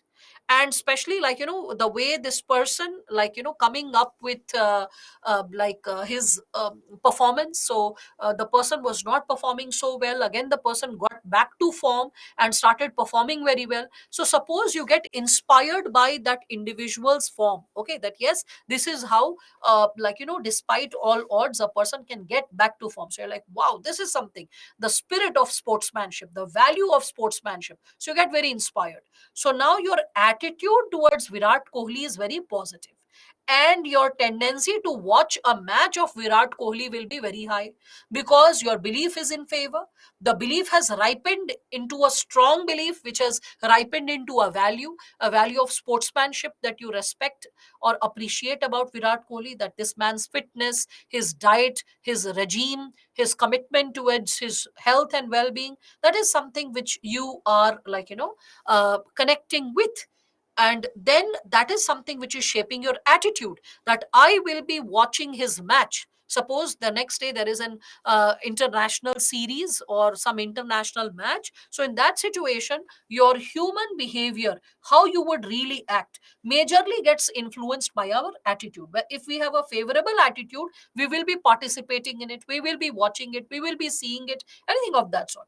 But if we don't have a favorable attitude, definitely we will not indulge in it. Now, along with attitude, plus there is one more thing which governs the possibility, that is situations. Suppose tomorrow is mains exam, then how will a person watch the match? So in that situation, the person will only focus on what? The person will focus on the highlights of the match, that okay, I'll just listen to the score, what happened. Once my mains exam is over, I will revisit the match. I will, though I'll know the score, but I will watch the entire match for the sake of sportsmanship of this player. So in this situation, what you can see is that the human behavior, the final enactment of what you did, the human behavior is finally determined by what? It is determined not just by attitude, but also by the situations that you are exposed to. Finally, the way you act determines the feedback. You like get a sense of feedback, what you would be doing, what kind of thought process you will be possessing about sportsmanship, about, like, values associated with healthy competition, about how to go ahead with things. So that is, the feedback is going to determine the belief per se. Okay, so that's what you can connect with when we are talking about how this is coming forward.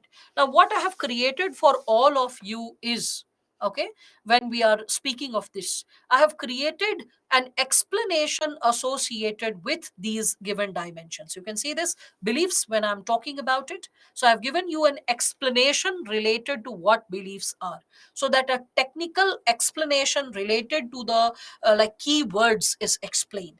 So beliefs can be ideas, they can be viewpoints, they can be attitudes. Okay, uh, uh, and after that we can also see that beliefs can be true, can, okay, can be, I'm writing the word can be true. They can be like verifiable facts, they can be associated with history, they can be associated with legends. Why do we have beliefs? We have beliefs because beliefs give us hope.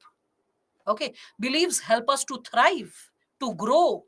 Beliefs can help us to overcome or surmount certain challenges when we are speaking of it. Okay, so when we are talking about this given situation, you can see that two different people can have two different types of belief systems. Someone can witness the glass as half empty and someone can see it as half full.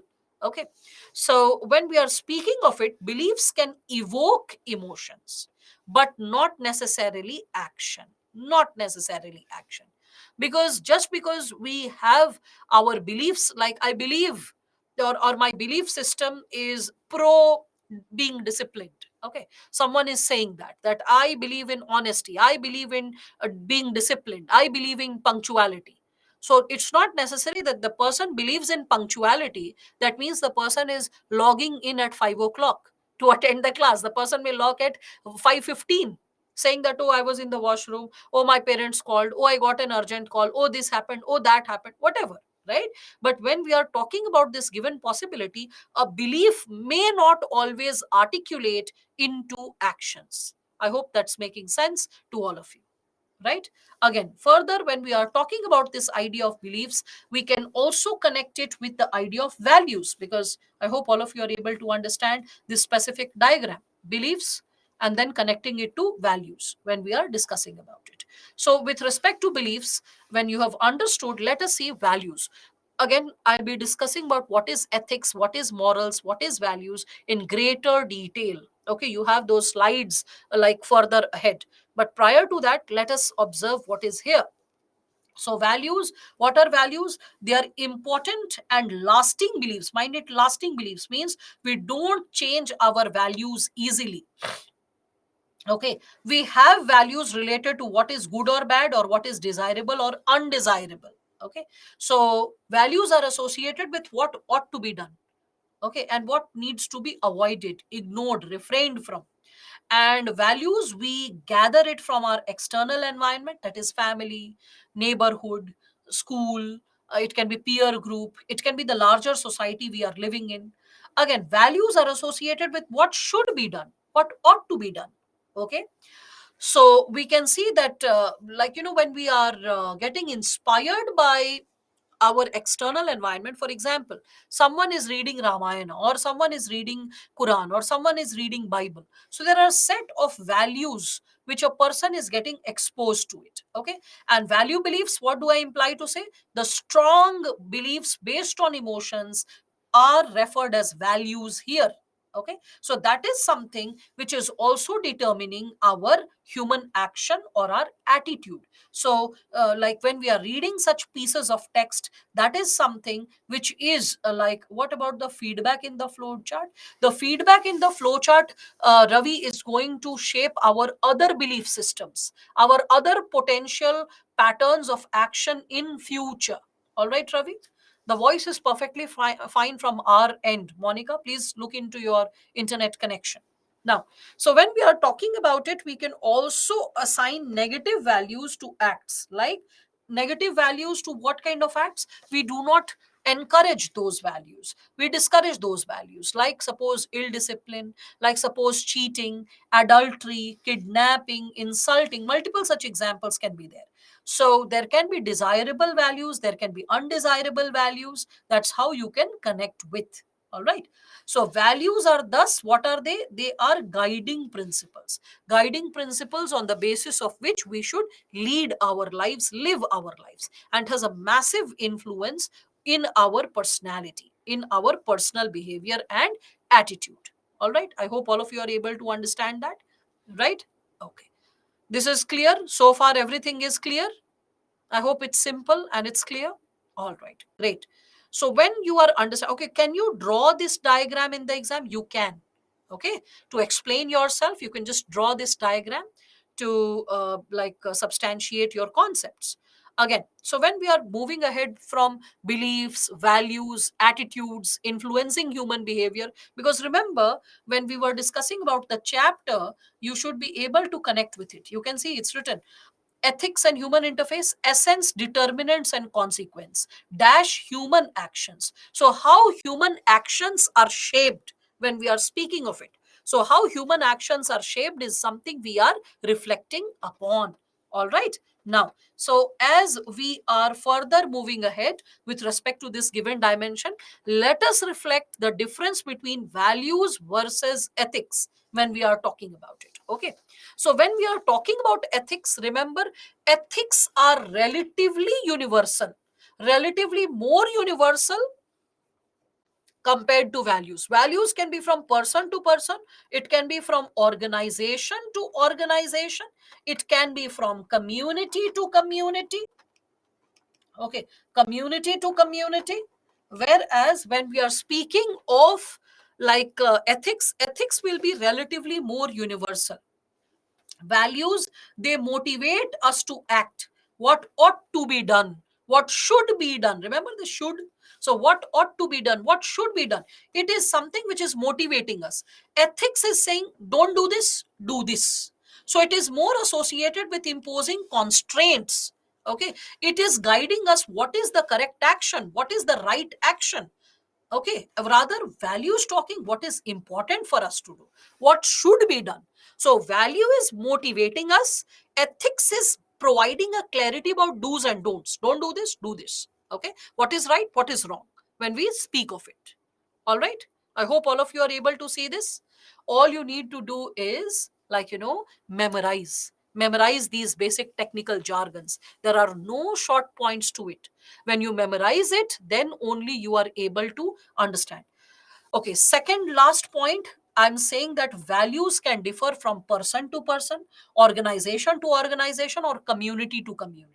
Because, like for example, the value of a doctor will be different from values of a soldier. No, the value of a doctor is to save life, the value of a soldier is to protect the country. So that's how you can understand values can differ, whereas ethics will be relatively universal.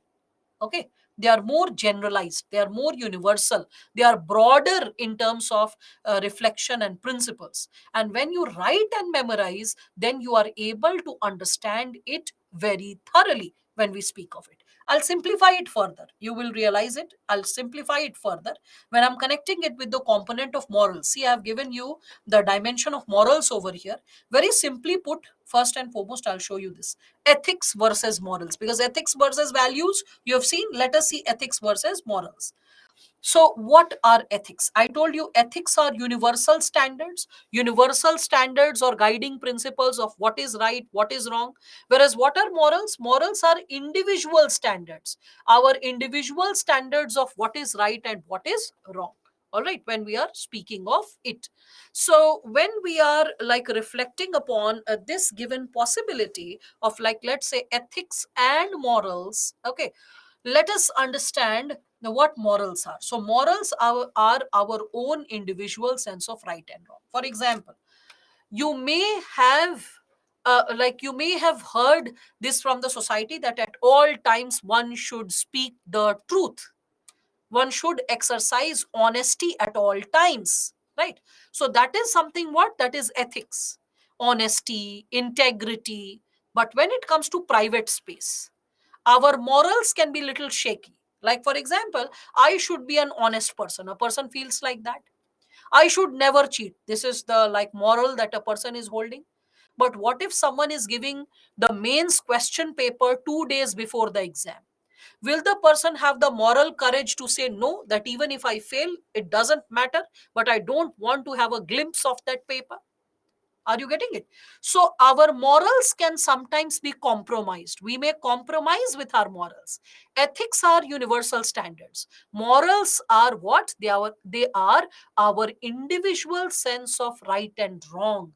Our individual sense of right and wrong is something which determines our morals. Okay. Now, Abhishek, getting back to your question, when we are talking about morals and values, you need to understand that values are guiding us what should be there, what ought to be there, what choices we need to make, whereas morals are something which we have developed in our private capacity, what we want to do, what is right according to us. With a slight manipulation, we are open to do that.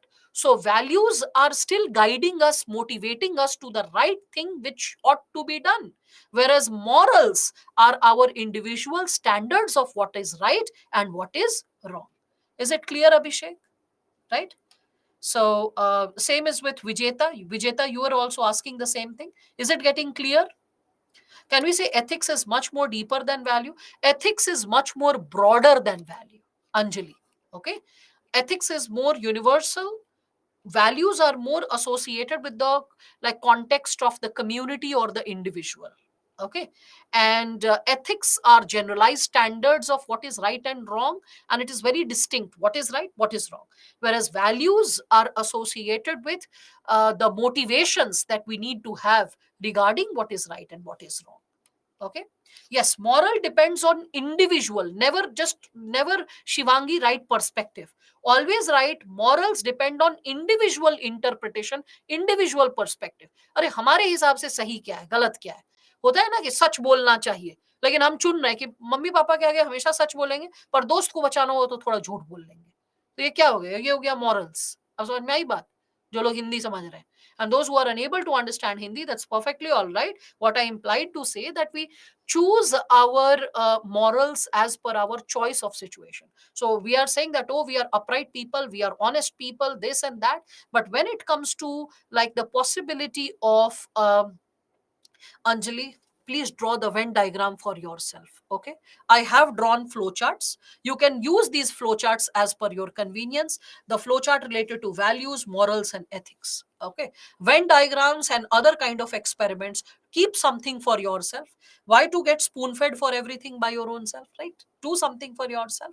Now, I think I've already provided a lot of content. So so that you like keep reflecting upon it. Yes, very good, Nidhi. Ethics are macro concept, whereas morals are micro, most microscopic concept which can exist. Morals are associated with, again I repeat, Femina and every single student who is having any kind of confusion between morals and values, कान खोल के दिमाग alert करके सुनो, type करने से ज्यादा सुनो, because I'm saying this for the third time.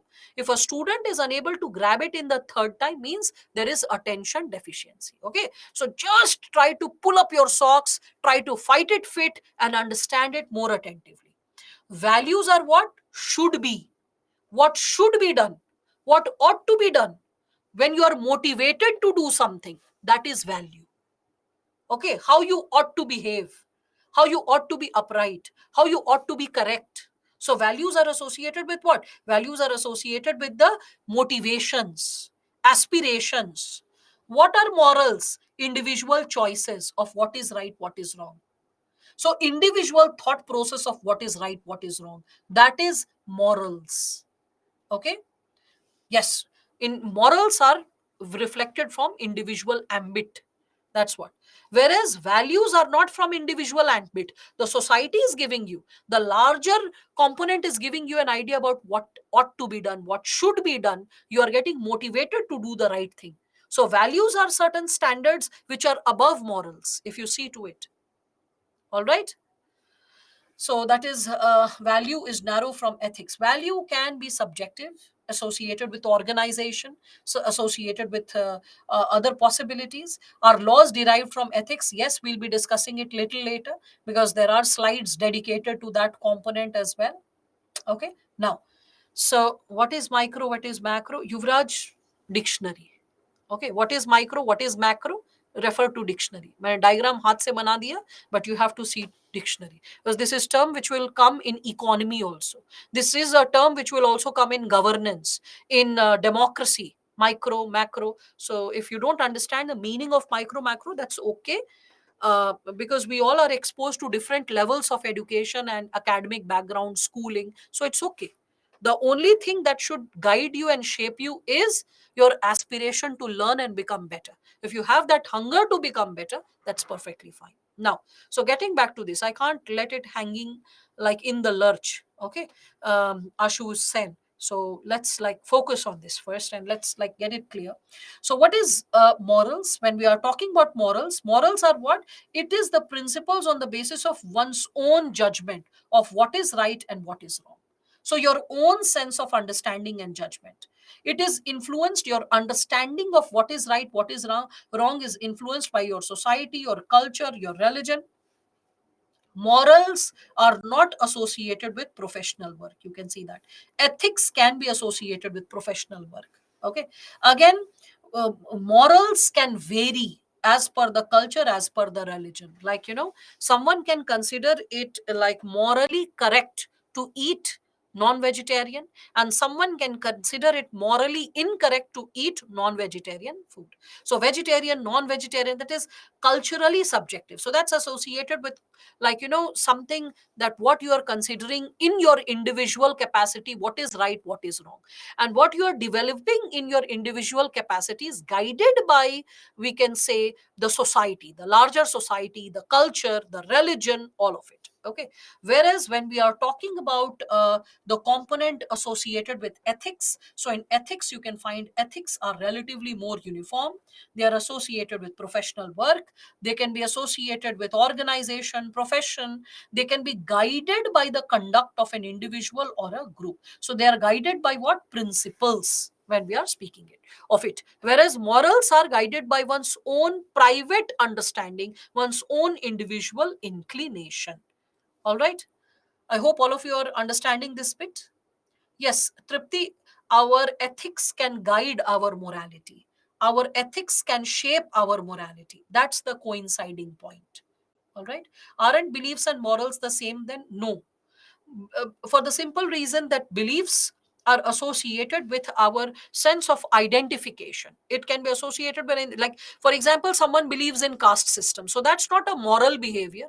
That's your sense of identification with caste system. Whereas moral will be associated with what is right, what is wrong. So you cannot mix beliefs with morals. Okay, that's how you need to understand that they are technical jargons. Okay, so technical jargons, when we are talking about it, so technical jargons needs to be clearly understood and perceived thoroughly. Okay, and you cannot mix or flip it as per your choice. Okay, Yuvraj, got it. So what I implied to say that because morality is associated with individual, hence it's micro, and ethics, because it is universal and associated with larger society, it's macro. Okay, that's what I implied to say. Morals can be wrong, but ethics are always right. Yeah, ethics are always right. Morals, as they get manipulated, they can go wrong, and if they go wrong, they won't be morals, then that will be called immoral behavior. Immoral.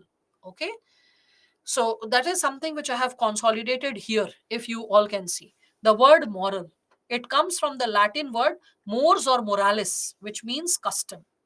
So morals may change over time, whereas ethics are what? More universal, more time tested.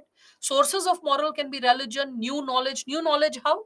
Like 100 years back, homosexuality was immoral, but today it is accepted behavior. Okay, so new knowledge can also shape our morality. Again, we can see some morals, they transcend time and culture. For example, selfishness was considered an immoral behavior 2000 years back, also 500 years back, 100 years back, and even today. So lack of loyalty, like lack of like having selfish behavior, speaking false facts, or having a dishonest behavior, all this was considered immoral. Okay, again, we can see that morals, they are based on individual choice, our individual understanding of what is right and wrong, and that's why they lack objectivity. They are highly subjective, because what I consider as truth may be different from what you consider as truth, and it may differ from what maybe my professor considers as truth. What I consider as discipline may be different from what you consider as being disciplined, and may be different from what a Japanese person considers what the term discipline is associated with. Okay, I've given you the term objective. What is objectivity? So objective means something which is consistent at all times in terms of action, it doesn't vary. Okay, so again, I have also explained the terms associated with the term associated with immoral and amoral. You can see this, it is in the previous slide, you all can see this. So here I have given you that indifference to right and wrong is amoral, like a child. So a child does not have a sense of right and wrong, individual sense of right and wrong. A child does what the society is doing. The child generally has a tendency to copy, emulate. So it is amoral behavior. What is immoral? Immoral is something which is associated with evil acts. All right. So, can ethics be universal truth? Yes, mostly ethics is expected to be universal in nature. All right. So, I hope all of you are getting some clarity related to this. Yes. All right. So, when you are getting some clarity, let us take a break and let us meet again after 15 minutes. That is, let's meet at 7:11. 7:11. All right.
Why is it half hazy?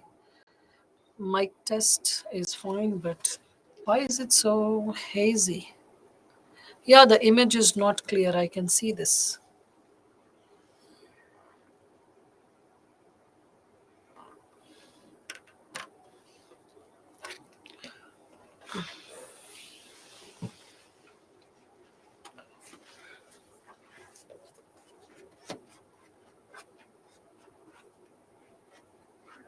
Raj, ये blurred our image.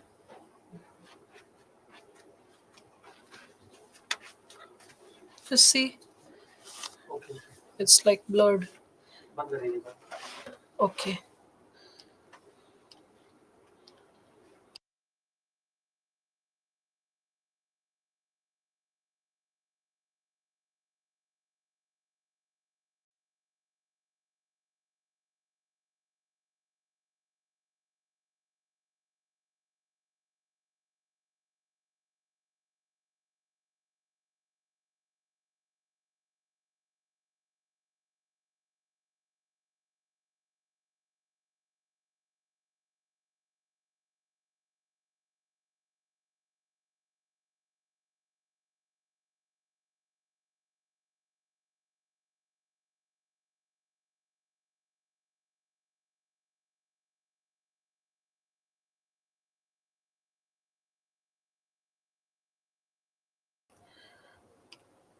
I hope the image is clear now. All right. So, yes, now I'm not invisible. I think I'm visible and everything is fine. I read Vanshika, that's fine. Like if you are thinking of it with respect to this, so it is not a part, like caste system is not a part of your value system. It is not influencing your morals and it is not a part of the ethics of your society. If you're talking about it, the ethics of your society is not something which you are determining. It's the society and its belief systems that determine whether it is. So, constitutional ethics do not entertain caste based discrimination. That's what you can say. All right. So, who wants to be always and is considered immoral in the society? But ethics considers this act as a personal choice. No. Abhinav, when we are talking about the person choosing the possibility of staying unmarried, it is associated with a personal choice, but ethically it is not accepted. That's what you can say. Not unethical, it is ethically not accepted. The voice is perfectly fine, Abhishek. Everyone can hear it. Otherwise, the concern would have been raised by now. Okay. So, as we are moving ahead with, like, ethics shaping our possibilities, and as all of you were reading it, so we can see that the ethics which are there in Jainism, which also shapes the human morals, like what are the ethos or the five principles laid down by Jainism when we are reflecting upon it. So you all can see that Jainism lays down truth, which is called Satya, non-violence, which is Ahimsa, not stealing, that is Asateya, then celibacy, which is Brahmacharya, and non-attachment, which is Aparigraha. A combination of all these elements, when put together and when an individual practices it, that is something associated with, we can say, the moral behavior which is guided by ethical principles of religion. Okay, so these are the, we can consider these ethical principles can also act as moral guides or guiding our individual morality, what is right, what is wrong. All right, so you can just connect with this.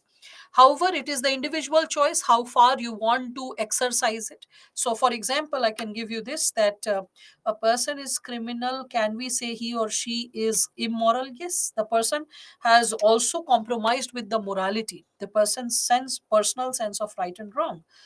So, aparigraha means non attachment, Ashu said. Okay, so non attachment, whereby you are not attached to a person or a situation in any format. Is there no concept of ethics in Buddhism? It is loaded, Sonam. It's just that one concept at a time, right? Again, so when we are speaking of it, when we are determining the possibilities associated with the individual choice, so I can give you this, that the ethical principles associated with one of my friends who was a Jain. So she was from Rajasthan. The northwestern part of Rajasthan was where she was from.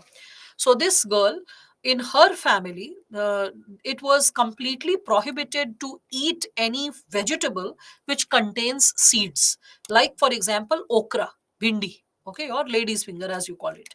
So in her family, it was a complete prohibition to consume okra. Okra consumption was completely discouraged. Now this girl, when she came to hostel, she really loved okra. So she used to have dinner also quite late, when, like, everyone had almost consumed their dinner, last few individuals were left. She used to enter then, so that while she is consuming okra, no one notices her. So she used to take just half chapati, but she used to have at least 3 4 ladlefuls of okra. And I was a witness to the situation, because she used to say, let's go for dinner late.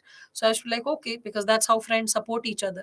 She used to give her, like, in evening tea or snack, we used to get gulab jamun or something like that, or rasna. So she used to give her share to me. That's how friends support each other when it comes to, like, feeding each other. So I used to support her when she used to go for having bindi in the hostel mess. So this girl, she was, like, when she used to have it, she was always ridden by guilt. She's like, what I'm doing, if my parents come to know about it, they would be literally hitting me and disowning me, that look at this girl, how unethical her behavior is, how it is not in consonance with the larger values of our community or society. Okay, but her morality allowed her, because she was like, the okra has already been detached from the plant. It has been there in the market for more than a week or a month. It cannot be sown, and it cannot like, bear fruits. So what's the harm in having vegetables? People are having so much of non-veg, and if I'm having just a plant, then it is causing so much of a problem. So when we all can see, okay, my senior works uh, senior work is at a giant lady, she enjoys onion at lunch, which is prohibited at her home. Yeah, that's what. So when we are speaking of this, or Marwadi families, they don't eat onion and garlic, and someone from that background, if starts enjoying onion and garlic, yes, that is also something which you can connect with. So the societal ethos may differ from the individual morality that a person is using to judge what ought to be done by the person or not. Okay, so I think all of you have a brief idea about this given concept now. So okay, Marwadis eat a lot of onion. Okay, so it may vary from, I would say, society to society or region to region. So when in Rome, do as the Romans do. Yeah, so very true. That's also there, especially if you are into like regular international traveling. You'll have to have some like, flexible ethos when it comes to consuming food items. Now, so what are morals? So morals are those beliefs which are considered to be right, but not necessarily it is reproducing an action. It is not associated with an action. One may consider something to be morally correct, but the person might not be motivated to put it in action per se. That can also be there. Okay. Ethics is group of moral. Hey, what is this? Ethics is group of moral. I've already explained difference between ethics and moral. There are diagrams associated with it, concepts associated with it. So please, like, reflect upon what you are speaking, Vijay. Fine. So, uh, do you imply to say that ethics is the morality exercised by a group? If you imply to say that, then yes, we can connect it with that given dimension, because you can see I have here very clearly mentioned that ethics can also be referred as social morality, and morals can be referred as individual ethics. So that itself is talking about the very same principle. This is your homework. You can read it in your private capacity. Read it, reflect upon it, think about it. Okay, further, now we can reflect upon the dimension pertaining to, we can consider the dimension pertaining to this given area, that is associated with the component of law and ethics.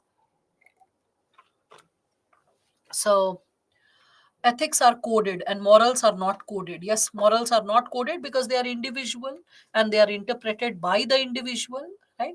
Values are subsets of morals and morals are subset of ethics. No, values are not subset of morals. The values are aspirations associated with what ought to be done, whereas morals are the choices that we make at individual level. Okay, so you cannot say values are subset of morals. That will be little incorrect. So now, with respect to this, when we are talking about it, differentiate between law and ethics. This is something which was asked in this manner, that explained with the help of two examples in 2015. As you can see, the question was raised that with the help of two examples, explain an act which is ethically right but not legally, and act that is legally right but not ethically right. Okay, so, legal but unethical, for example, slavery. So, slavery at one point of time it was considered legal in Europe as well as in America, but it cannot be considered as an ethical behavior whereby you are exploiting a human being of his or her life, or his or her right over life, or control over his or her own body. So, that is something which all of you can consider. Our values be individual ethic. First thing which I really am concerned for all of you is everyone needs to work on your I would say grammar. Majority of you, I would say, if you're struggling with grammar, please purchase Ren and Martin and start practicing the application part of grammar. The third segment related to Ren and Martin is related to common errors. I request all of you, those who struggle with grammar, please purchase that book. That's a first and foremost necessity for all of you, and please go through it. Okay. Earlier, section 377 was is legal and unethical. Oh, ho, ho. Tripti, earlier section 377 imposed that homosexual relationships were illegal as well as unethical. Today, they are legally recognized, but even today, under the scanner of ethics, it is not accepted everywhere. That is how you are supposed to understand. Yes, Renan Martin is the grammar book. All those students who are struggling with grammar, some people don't even know the spelling of grammar. So, those who don't know, for them, this is the spelling. So, it's high school English grammar and high school English grammar. You can purchase this book. It is by Wren and Martin. S. Chand Publication is the one which publishes the book. There is also a key. Please, like those who are struggling with sentence formation or prepositions or any aspect, please follow this book. This is a must. Otherwise, how will you write your essays? I mean, in GS with bullet points, maybe you can sail through. But how about essays? You'll mess up the essay component, right? Okay, now, so with respect to this, when we are talking about it, so legal but unethical, and what was illegal but ethical? So the salt or the Dandi March, you can talk of Dandi March of Gandhi. Okay, so Dandi March, the salt satyagraha, right? So this is something which you can consider, that it was illegal, it was against the law as prescribed by the British law, but it was ethical, a move that was taken up by Mahatma Gandhi when we are speaking of it. All right. Again, further, yes, you can think of the sedition law as well, Parul. Again, you can think of the possibility of difference between ethics and laws. So, ethics are associated with internal locus of control, whereas like law is associated with external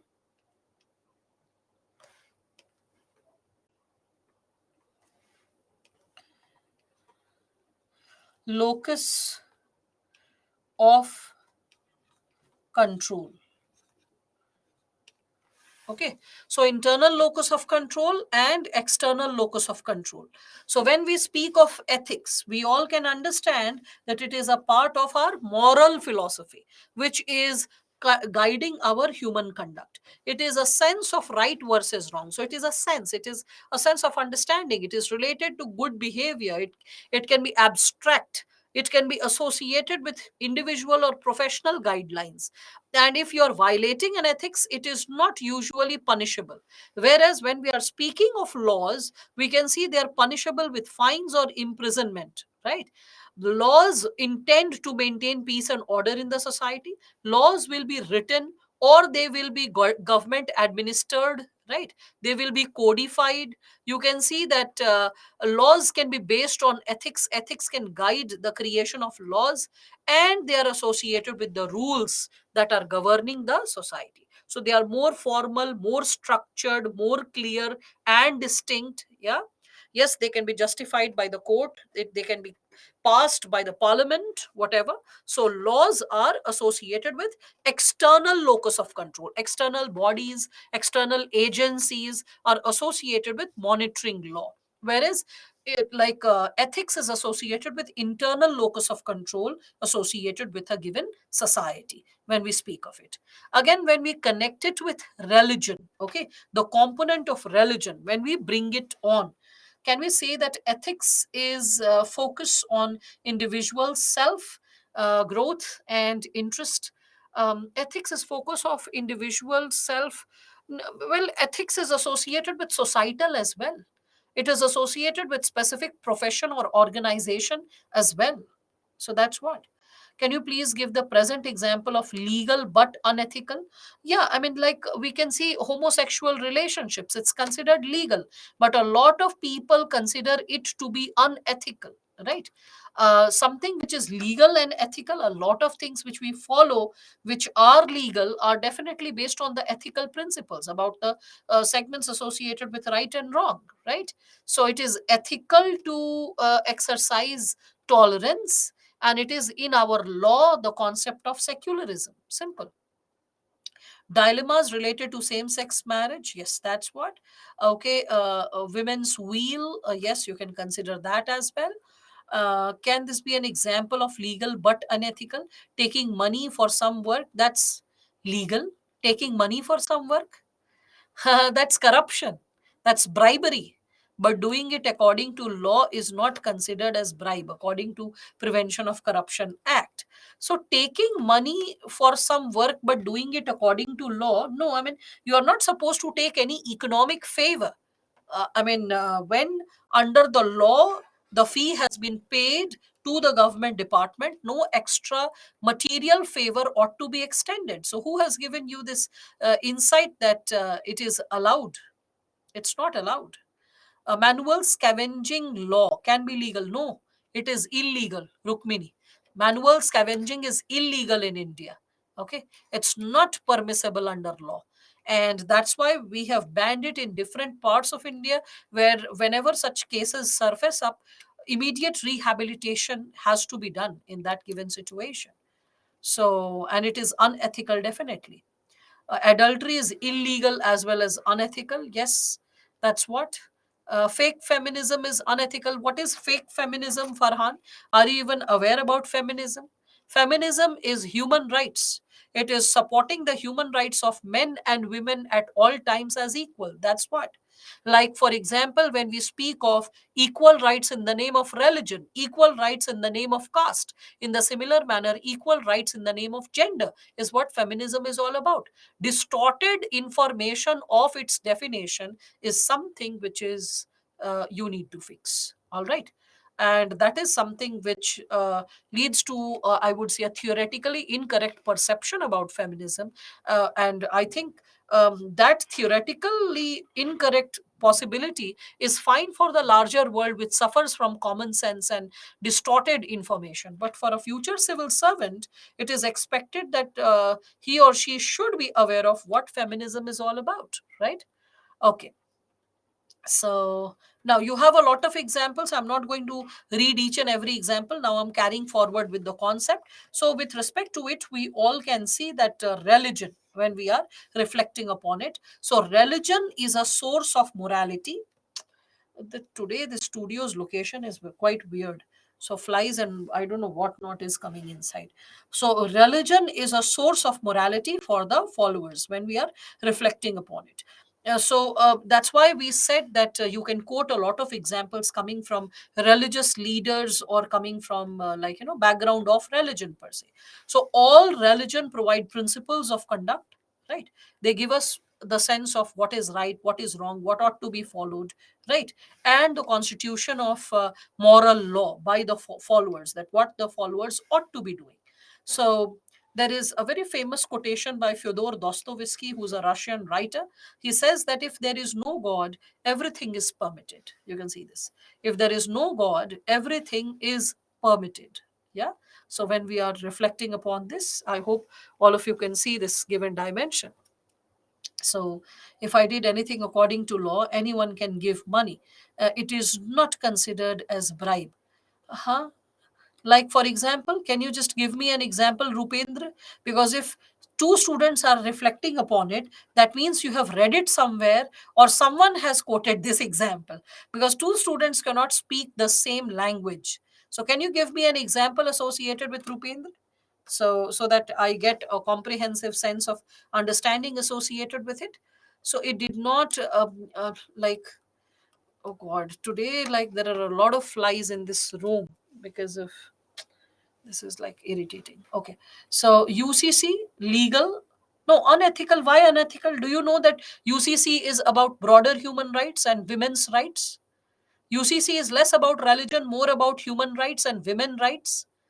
I mean, if you reflect upon it, UCC is about laws pertaining to divorce, marriage, adoption, and inheritance. And who is the sufferer? In terms of inheritance, women. In terms of marriage, women. In terms of divorce, women. So UCC is more pro women's rights. Okay, please be very clear about it. That's perfectly all right. Just give me the example. That's what I'm saying.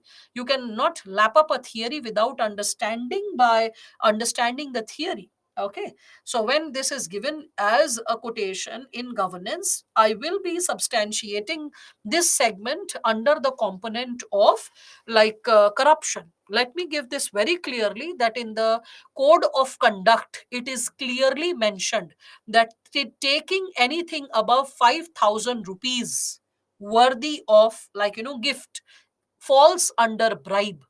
Okay, remember this at all times. So you, if you are saying that, oh, I took it to do a work and I'm taking the money and it is not affecting the work and it is not affecting the law, so the thing is, it is not a part of the law, it is part of the moral code of conduct. And in the ethical, not moral, sorry, ethical code of conduct, and in ethical code of conduct, it is clearly mentioned that an officer should not take any kind of gifts which is more than 5,000 rupees. It actually happened with one of the students. She was from Odisha. So that all of you get inspired by this, let me no, that's perfectly all right. I don't need quotation of names, I need quotation of example.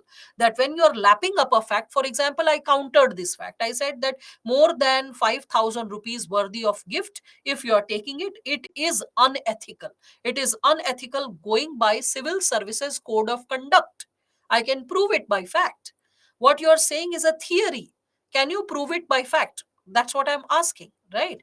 So because it's good to remember concepts, but there must be some underlying conditions also which you may not have remembered or memorized. Any statement comes with a rider. So what is the rider? This is what I'm asking. All right, anyway. So I'm just giving you this example. So there was this girl Sampada from Odisha. So what happened? 3 years back she got selected as an IS officer. So one of the leading institutions, once she got selected, she had done the interview program with them, but no coaching, nothing per se, just the interview program. So they published her result. She was fine with it, but that, okay, I have taken the support during the interview program, so there's no harm in it. Now what happened was that the institution, it sent a huge box of gifts worthy of 5 lakh rupees. Okay, which contained sorry, not 5, it was something more than 5 lakh. So it contained all the latest gadgets associated with Apple. So the Apple iPhone, the Apple charger, the Apple headset, the Apple tablet, the Apple, like the MacBook, the latest version of MacBook, all of it, a huge box was created. And that is something that was given to her. Okay, so when that amount was given to her, in that situation, see, I'm talking about ethical code of conduct, Vivek. Let us not get into this silly kiddish debate that like 5,000 rupees se kam means 4,999 dega to kya wo bribe nahi hoga. I mean, isn't it a very kiddish kind of debate compared to what we are discussing right now? Just think about it. There has to be a benchmark. The system has laid down a benchmark of 4,999, right? So you have to just work upon that given dimension. So what happened was that when this girl was provided with this gift, she called up the representative who had left the gift when she was in the market, and her mother received the gift. She said, please take this gift away because I have not earned it. And I'm very clear that under the ethical code of conduct, more than 5,000 rupees of gift is nothing but bribe. And what are you bribing me for? I've not even joined the services. I've yet not got even trained. And from now itself, you are trying to create moral corruption in my system. Why should I accept such expensive gifts? So to which they responded that, madam, this is nothing but just a polite gesture and a sense of congratulation for your success. She's like, yeah, my success should be celebrated by my parents, my family, my friends. But what is this way of celebration by gifting such expensive gifts to me? So, what happened because of that was that. This girl, she got pretty agitated, and she was like, just take away this specific gift. So these individuals, they assured, they promised that they would be, getting back. And with respect to this, just hold on for a second, because there are a lot of flies that have entered, and there's little problematic. I'll just inform the tech team with this.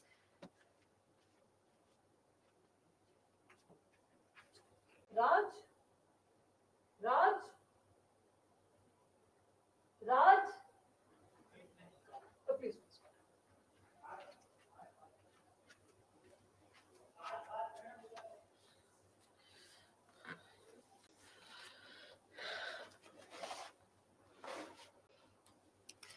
um just hold on for a second. I'm just waiting for the tech team to arrive.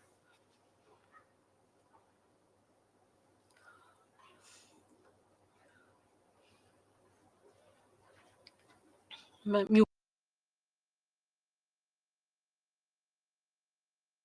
देखो यहाँ पे अभी एक drone तो तुम्हें दिख रहा है, 3-4 ड्रोन्स घूम रहे हैं।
So, as I was discussing about this given possibility of corruption, I discussed that how there is an intensity to which you can take favor. So in the system, there was in fact a question asked in case studies that it is considered that to receive gifts, it is good to establish healthy communication.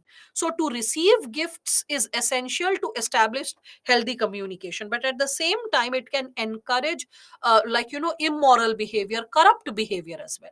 So when we'll be doing with case studies, you will be able to reflect upon such situations. Her name was Sampada Mahapatra.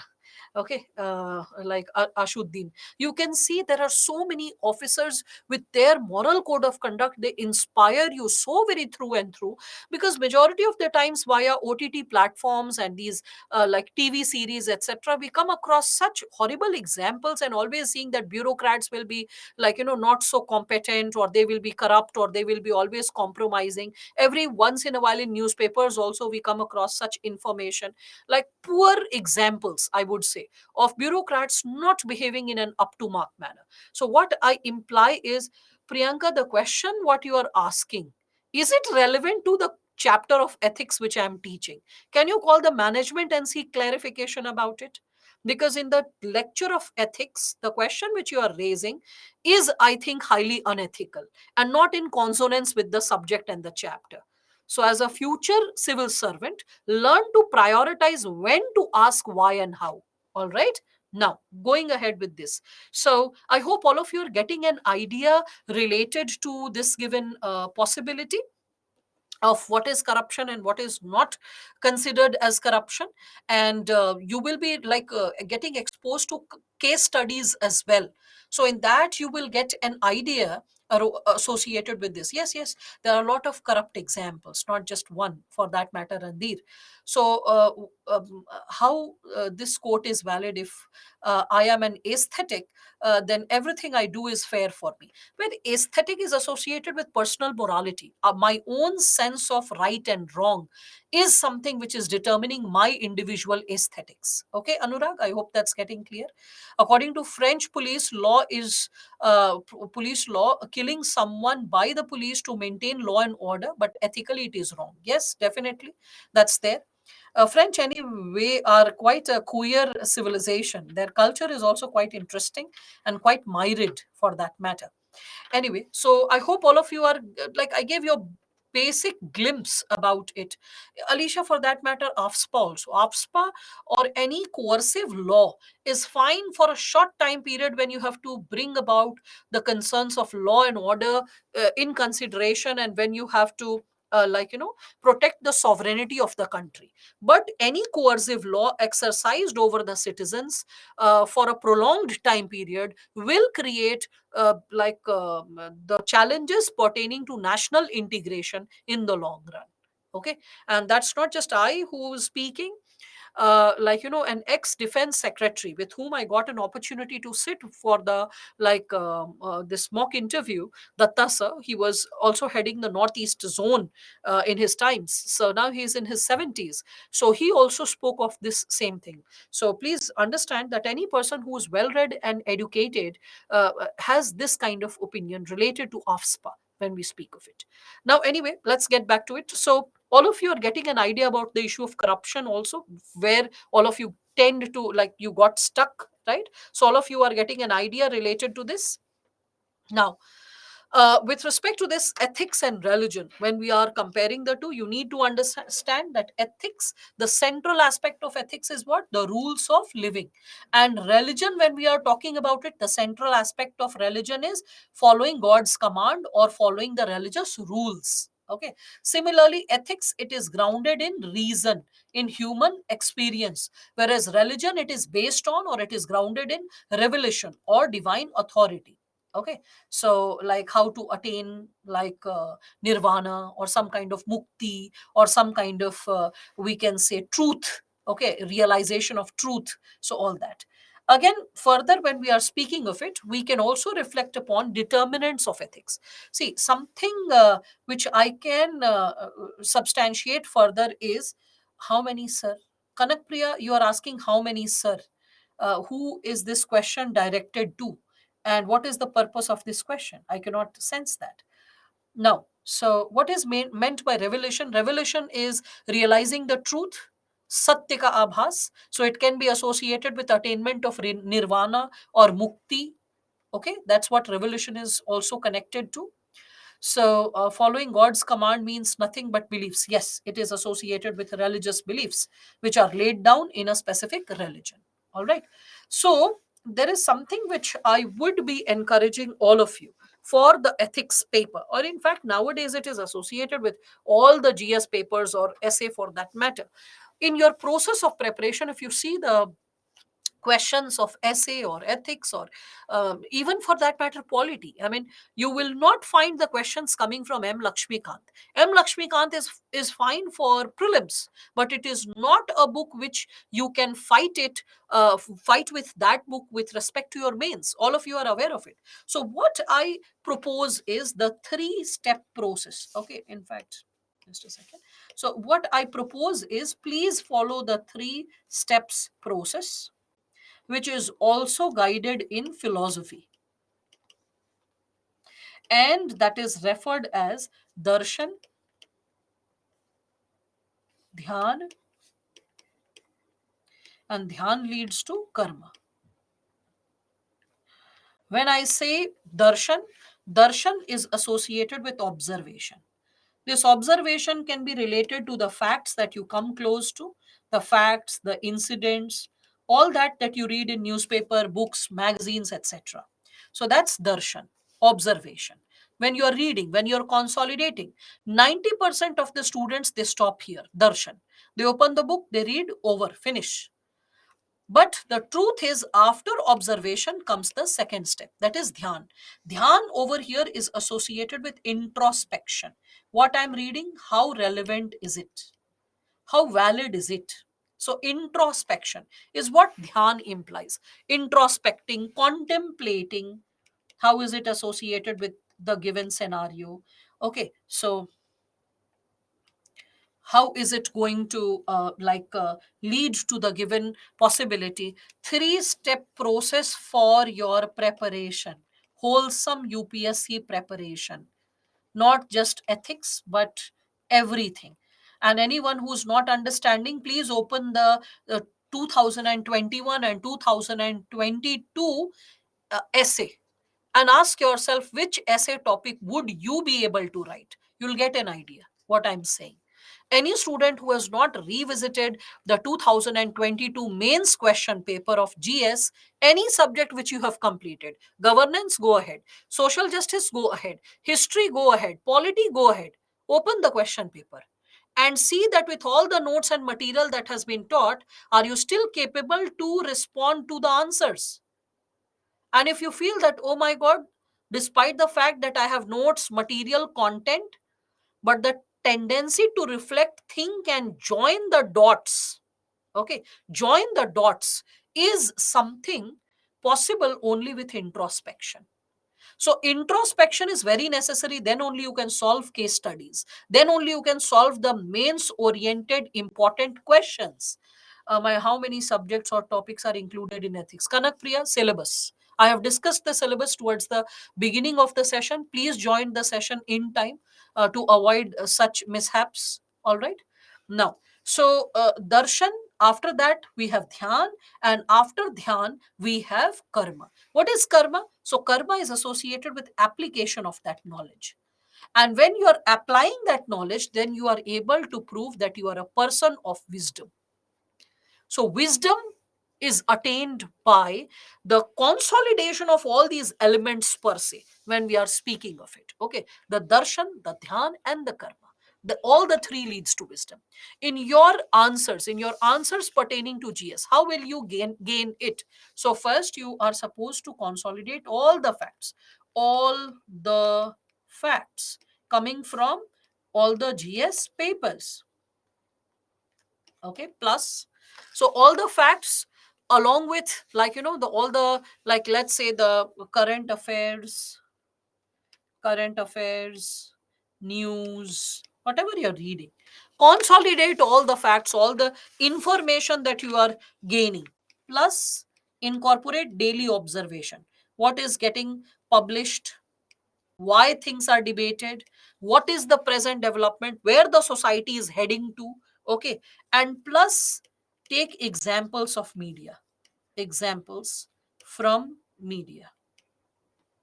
Consolidate all these elements,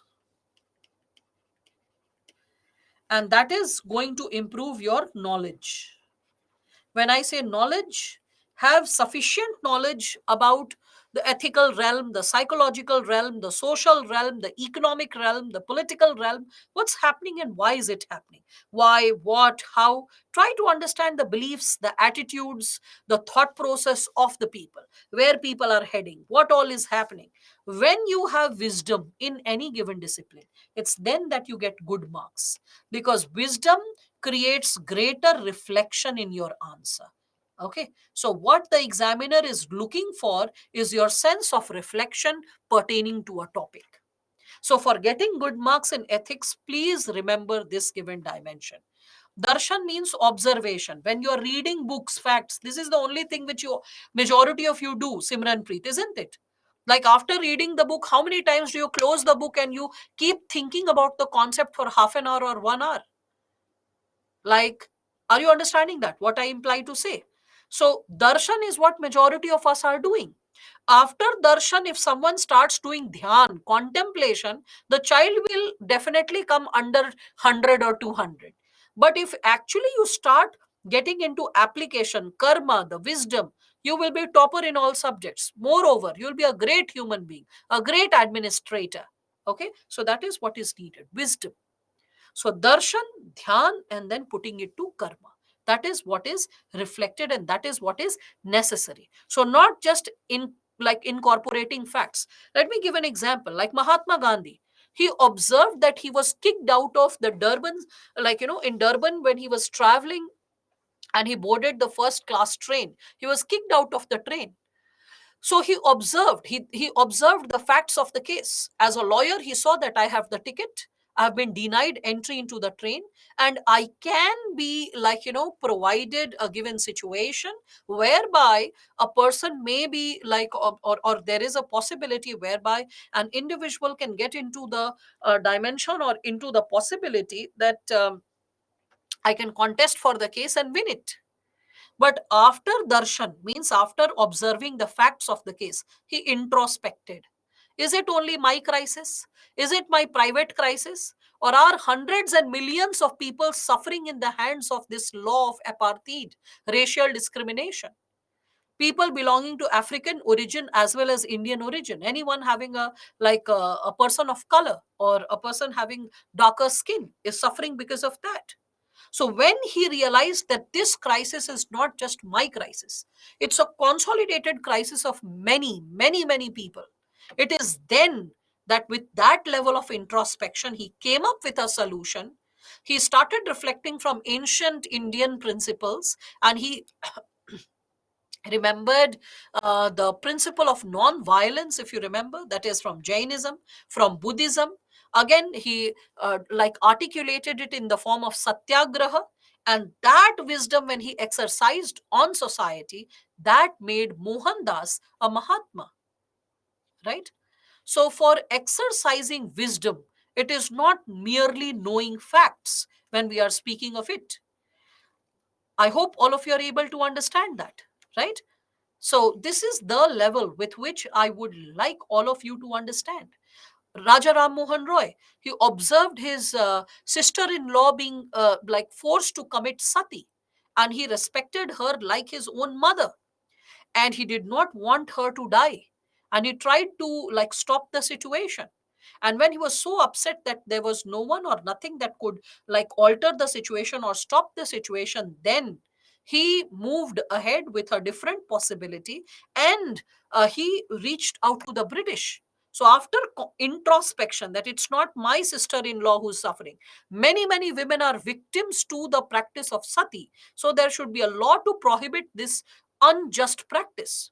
Widowers can marry, but widows cannot. There are more than 16 rules which are imposed upon widows, which dehumanizes and denigrates their conditions of living. So just because he was able to introspect and connect with the challenges pertaining to the widows, it is then that he could encourage the British to come up with a new law. So darshan and then dhyan. And after dhyan, what karma you do is the karma which is guided by wisdom, is the karma which shapes humanity, is the karma which shapes, like, the humankind per se. I hope all of you are getting an idea associated with this. Ethical code and ethical conduct, Jashwant will be talking its last chapter. If you pay attention to the syllabus, you'll find it out. Okay, so then we will get an idea about it. So we'll be talking about essay again, Vanshika, when we are talking about it 31st of July, first week of August. Right now, what I imply to say that all of you need to develop this skill. If you are developing this skill, it is something which is going to help you with better marks in your GS, in your essay, in your interview, because this is what we are looking for in a civil servant, a thinking individual. Rote learning is done by even SSC, CGL aspirants. It is done by aspirants preparing for other exams as well. How is a civil servant different from an SSC, CGL aspirant, from a clerical staff? Okay, from a person preparing for armed forces like CDS and all that, SSC, Short Service Commission. So it's not general studies and cramming only. It is also that what is your level of thinking? What is there? Why it is happening? How is it happening? What ought to be there? Are you having opinions? Are you framing opinions? Okay, so this is something which, no, this is not ghor bejati, Vimal. This is ghor inspiration. This is how you are perceiving the reality. The reality is something else. You should see it that, oh, my teacher is inspiring me to think in a way probably I have not introspected. If you see it superficially, it will be bejati. So please don't see it superficially. Delve deep. How I have been observing this exam, why will I do bejati? You are like my children. So why will I abuse or humiliate my children when I am here to empower them? Because I know that this level of thinking has not taken place, and which will impact all your GS test series, mains test series, and answers. So this level of thinking needs to be developed.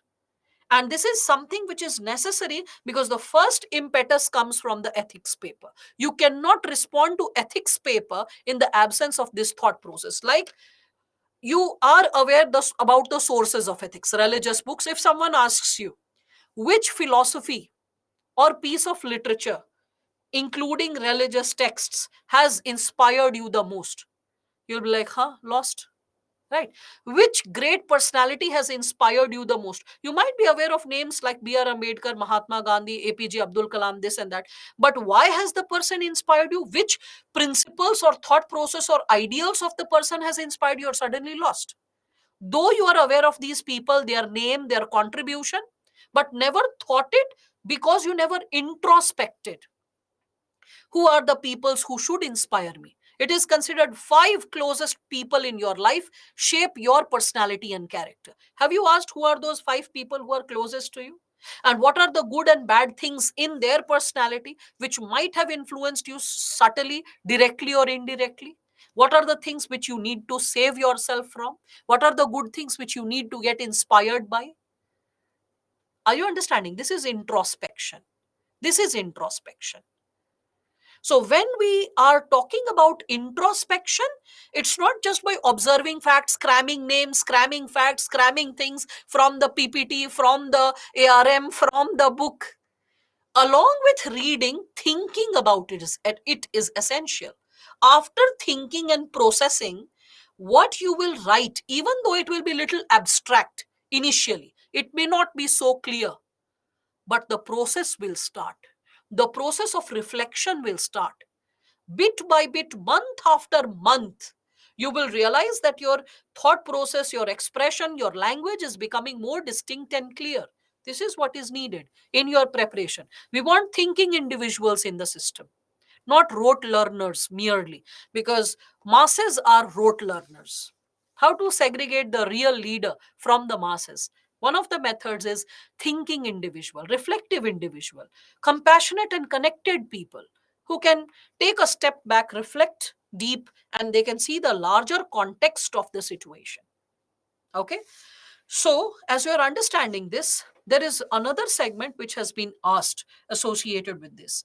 So, that's great. If Shiv Puranam has inspired you, or any other religious book or individual has inspired you, just remember the key components. More you reflect, the higher is your possibility to come up with greater marks. Will it be okay to write examples from real life but popular people, please, so that people are able to associate? Because if you're writing about your grandma, or if I'm writing about my, like, let's say, domestic staff, they might be great people in their private capacity, but if they are not popular, then the tendency to create a mark will not be so profound.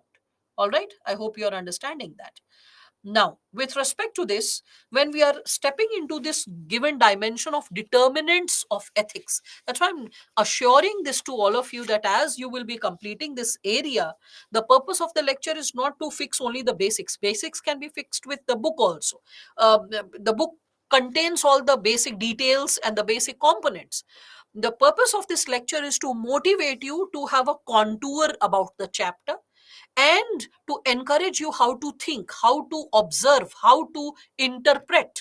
Because details and facts can be filled by the book, by the additional reading material that I would be providing.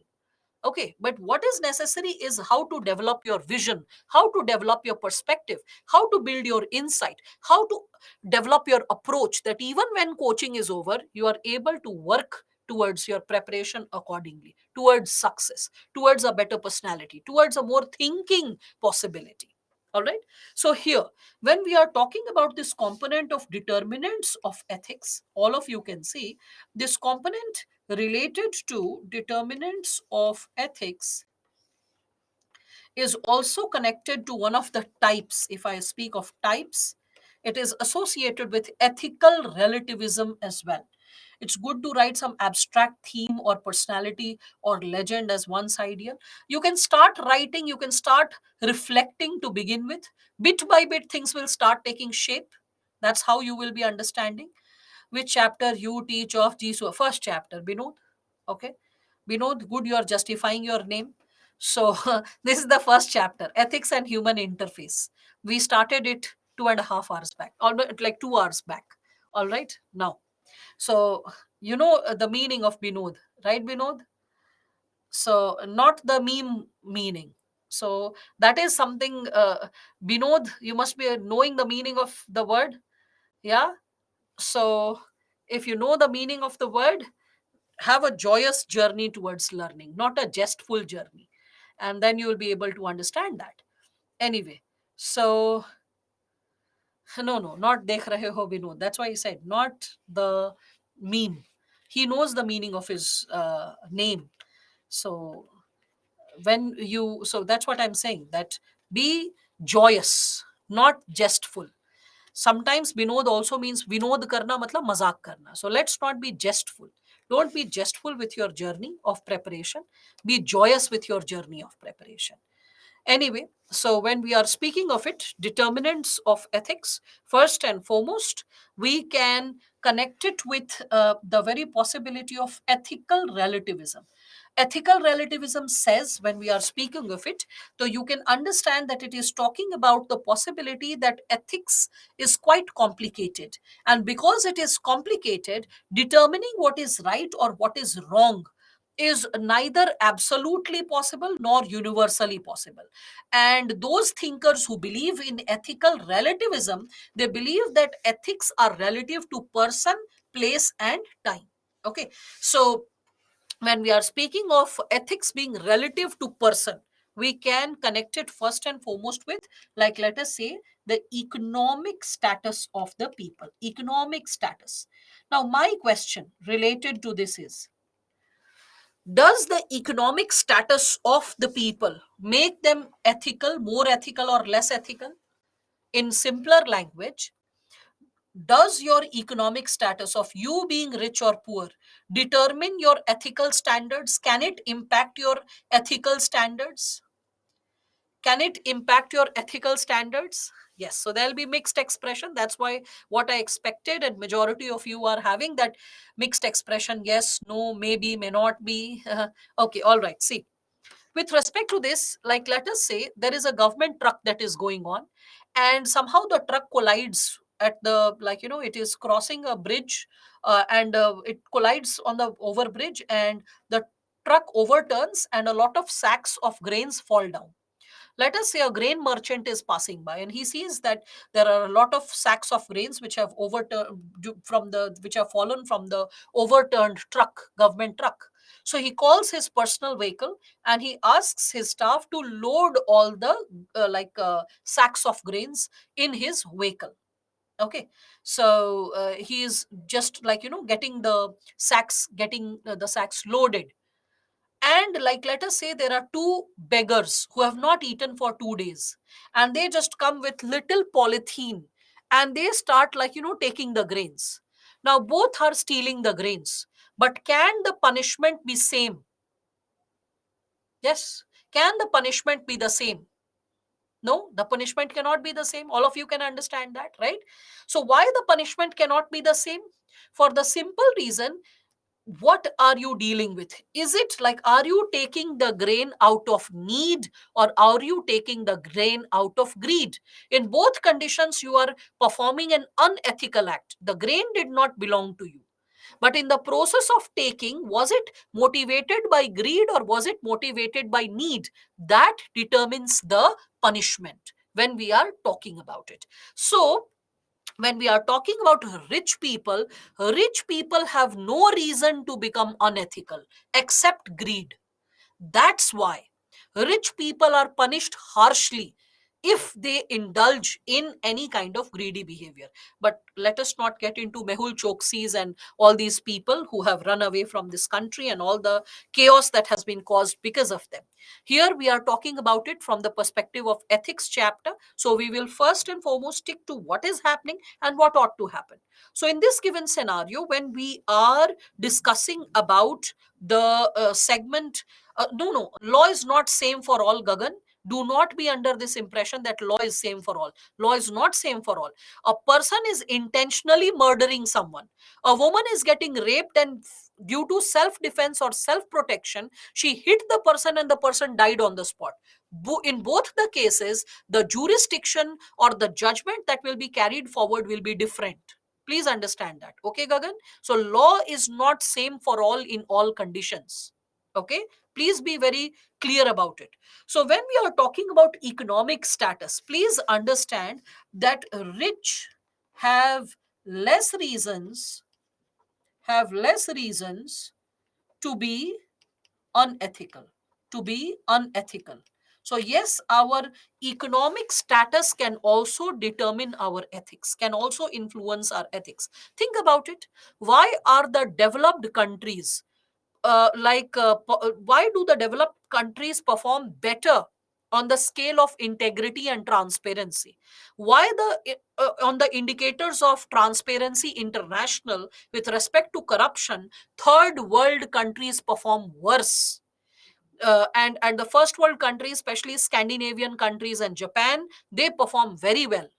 So somewhere with economic affluence, when you are imparting values and ethics, the impact is more deep. But if you are talking about values and ethics where there is denial of basic needs and necessities, somewhere subtleties of corruption shall prevail. Okay, that's why third world countries which struggle with basic resources and needs to be fulfilled, you can see high levels of corruption prevailing there. Okay, so economic status of an individual does influence the way ethics is perceived and ethics is exercised. Okay, you can also connect it from one more perspective, not just economic status. How about gender? Is the ethics related to every gender the same? Yes. Do we have same ethics for, like, all genders? Yeah. Okay, so again, mixed expression. Let me give this. Like, let's say Students who have completed BTech, there is, like, let's say a boys college, engineering college, and the boys engineering college, the boys complete their BTech exams, fourth year exams, and after completing their exams, the boys move out of the boys hostel. They carried their huge loudspeaker. They cross the road. There is a national highway and there is a flyover, so they cross the road, and on the other side there are huge tracts of land. Okay, khula khet hai. So in the huge tracts of land, they place their loudspeaker. They, like, switch on their torches. They take some drugs or they take some alcohol, and they start dancing at 1 o'clock at night. And the traffic which is passing by and seeing the boys dance in the field, like on their Bluetooth huge speakers or something like that, and in an inebriated condition. Okay, so people will be seeing, and people will be, like, majority of the times, smiling or dismissing and saying, oh, young boys, they are, like, after exams, look at the way they are chilling or whatever. They'll just ignore it. Reverse the situation. Let's say it is a girls engineering college, and the girls, after completing their exam at 1 o'clock at night, they carry liquor or inebriating substances, and they have, like, switched on high levels of music from their loudspeakers or mics or something like that, and they are gyrating and dancing over it, and something of that sort. Will the society have the similar treatment towards them, similar opinion towards them? You can understand that, right? That's why ethics, when we are talking about ethical relativism, so ethics is relative to the person's economic status, to the person's gender. It can be also to the person's professional role, professional status or professional role. Like, for example, if you become an IS officer, can you post your political opinion very freely? No, you can't. You can't, because that will be absence of an apolitical stance. It will be absence of non-partisan behavior. In the absence of non-partisanship, you can be also reprimanded. You can also be scolded by your senior, or you can also be suspended. So it will be encouraged to you that keep your political opinions up to yourself. Do not share it on Facebook. So when we are talking about this professional status determining your role, so professional status, I mean, if you say that, oh, it's my political freedom, I can have my public opinion with respect to what is right, what is wrong, which political ideology I support or I do not support. Okay, so you may have such kind of an opinion. That's fine with you. But can you make it public from a public position? No, you cannot. You can have it in the heart of your heart, but exercising it publicly will invite unnecessary political action. Okay, so when we are speaking of it, professional status or role, this is how you are going to connect with it. Further, when we are talking about it with respect to place, so you can connect it like this, that what is ethical in one place may not be ethical in another, right? For example, a lot of you must be watching anime. So a lot of you must be aware of the Japanese samurai. So in regular life, if someone is committing suicide, it is considered unethical. But in Japan, if a samurai is about to lose the duel, okay, the sword fight, so the moment the person is, like, about to lose the duel, it's not something which is considered. What is a samurai? जो लोग तलवारबाजी करते हैं Japan में, ठीक है, तो उनके मन में बहुत इज्जत रहता है अ, तलवारबाजी में जीतने का। जीत हारने से अच्छा माना जाता है कि आप मर जाइए, ठीक है? बस ये समझ लीजिए Vivek. Now, so when we are talking about the samurai, the samurai will prefer to commit suicide before losing the duel, before losing the sword fight. Okay, and that behavior, that suicide, is considered ethical. So ethics is relative to place. Okay, ethics is relative to place. You can understand that. Again, you can connect it with, like, let us consider the possibility associated with, again, if I compare it with Japan only, so you can find that in India, if someone is caught hold of sleeping in the office, what will happen? That person will be considered as exercising unethical behavior, right? That, oh, the person was sleeping in the office time, the person was dozing, the person is not so workaholic, the person is not so committed to the goals, even if the person worked quite hard and the person was so tired that the person fell off, right? But in Japan, if a person is sleeping in the office, the person is considered as a super workaholic, because everyone is aware in the Japan that not anyone cannot fall sleepy easily. You can find in Japan that, on weekend, a lot of people will be found lying on the streets. Like, people will be going to their homes from the office, and they are so fatigued, so worked up, that you can find on the pavement someone like properly dressed up and just taking the support of a pillar and sitting down and sleeping. Someone sitting on a park bench and sleeping, because they did not have the energy to reach their homes. Once they'll get up, they'll go back to their homes. So that is considered as a virtuous behavior. If you're falling asleep in the office, that means you're so worked up day in and day out due to work that you are even compromising with your sleep. That's why you fell asleep in the office. So it is considered as a virtuous behavior in Japan. No one like looks down upon you that, oh, this person slept. Whereas in India, it is a behavior that will be looked down upon, right?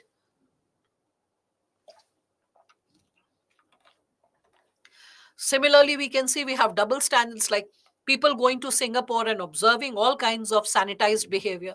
The same people coming back to India and they'll be littering the streets, they'll be spitting on the streets. So we have, we can see double standards when it comes to exercising our behavior as per the place. So I hope all of you are able to understand that, right? I hope this is clear with respect to place.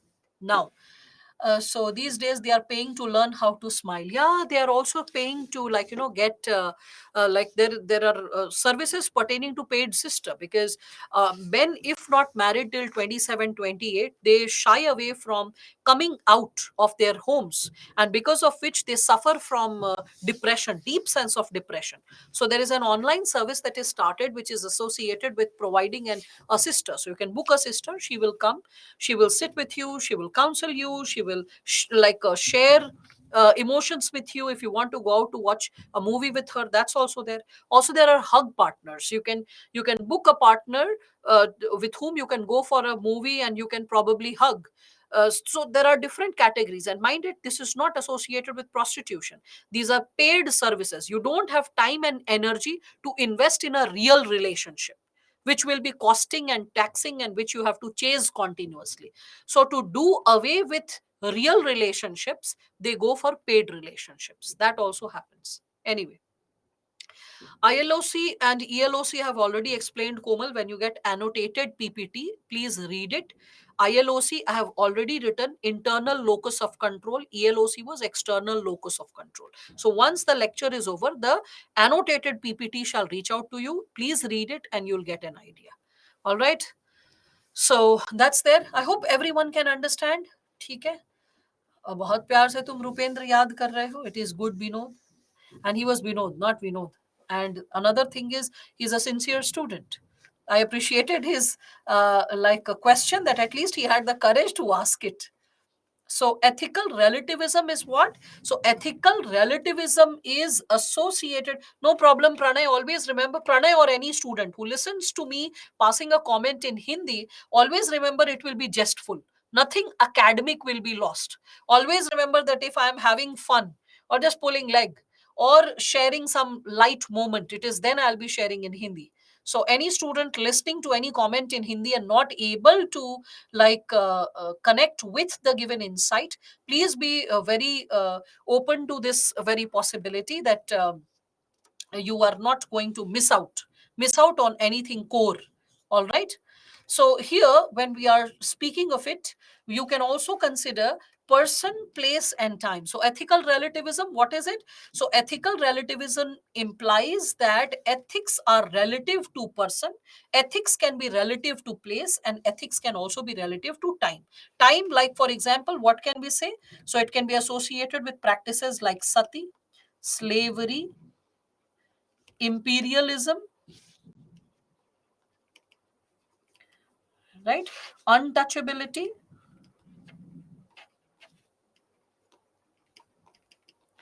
So these are practices which are associated with they are relative to time. So you can connect with this given dimension. So under the component of determinants of ethics, you will be talking about like person, place, and time. Okay. When you are talking about types of ethics, first is ethical relativism. Then second, yes, you can talk about dowry, you can talk about halala, you can talk about triple talaq, you can talk about Johar, all these concepts. You can talk about homosexuality. Yes. Okay. Now, so with respect to this, then you can come up with ethical universalism. This is the second concept. Ethical universalism believes that ethics remains the same. Please pay attention to this. I don't want any lazy student asking me to repeat. Okay, so please pay attention what is written. At the thinkers who believe in ethical universalism, what do they say?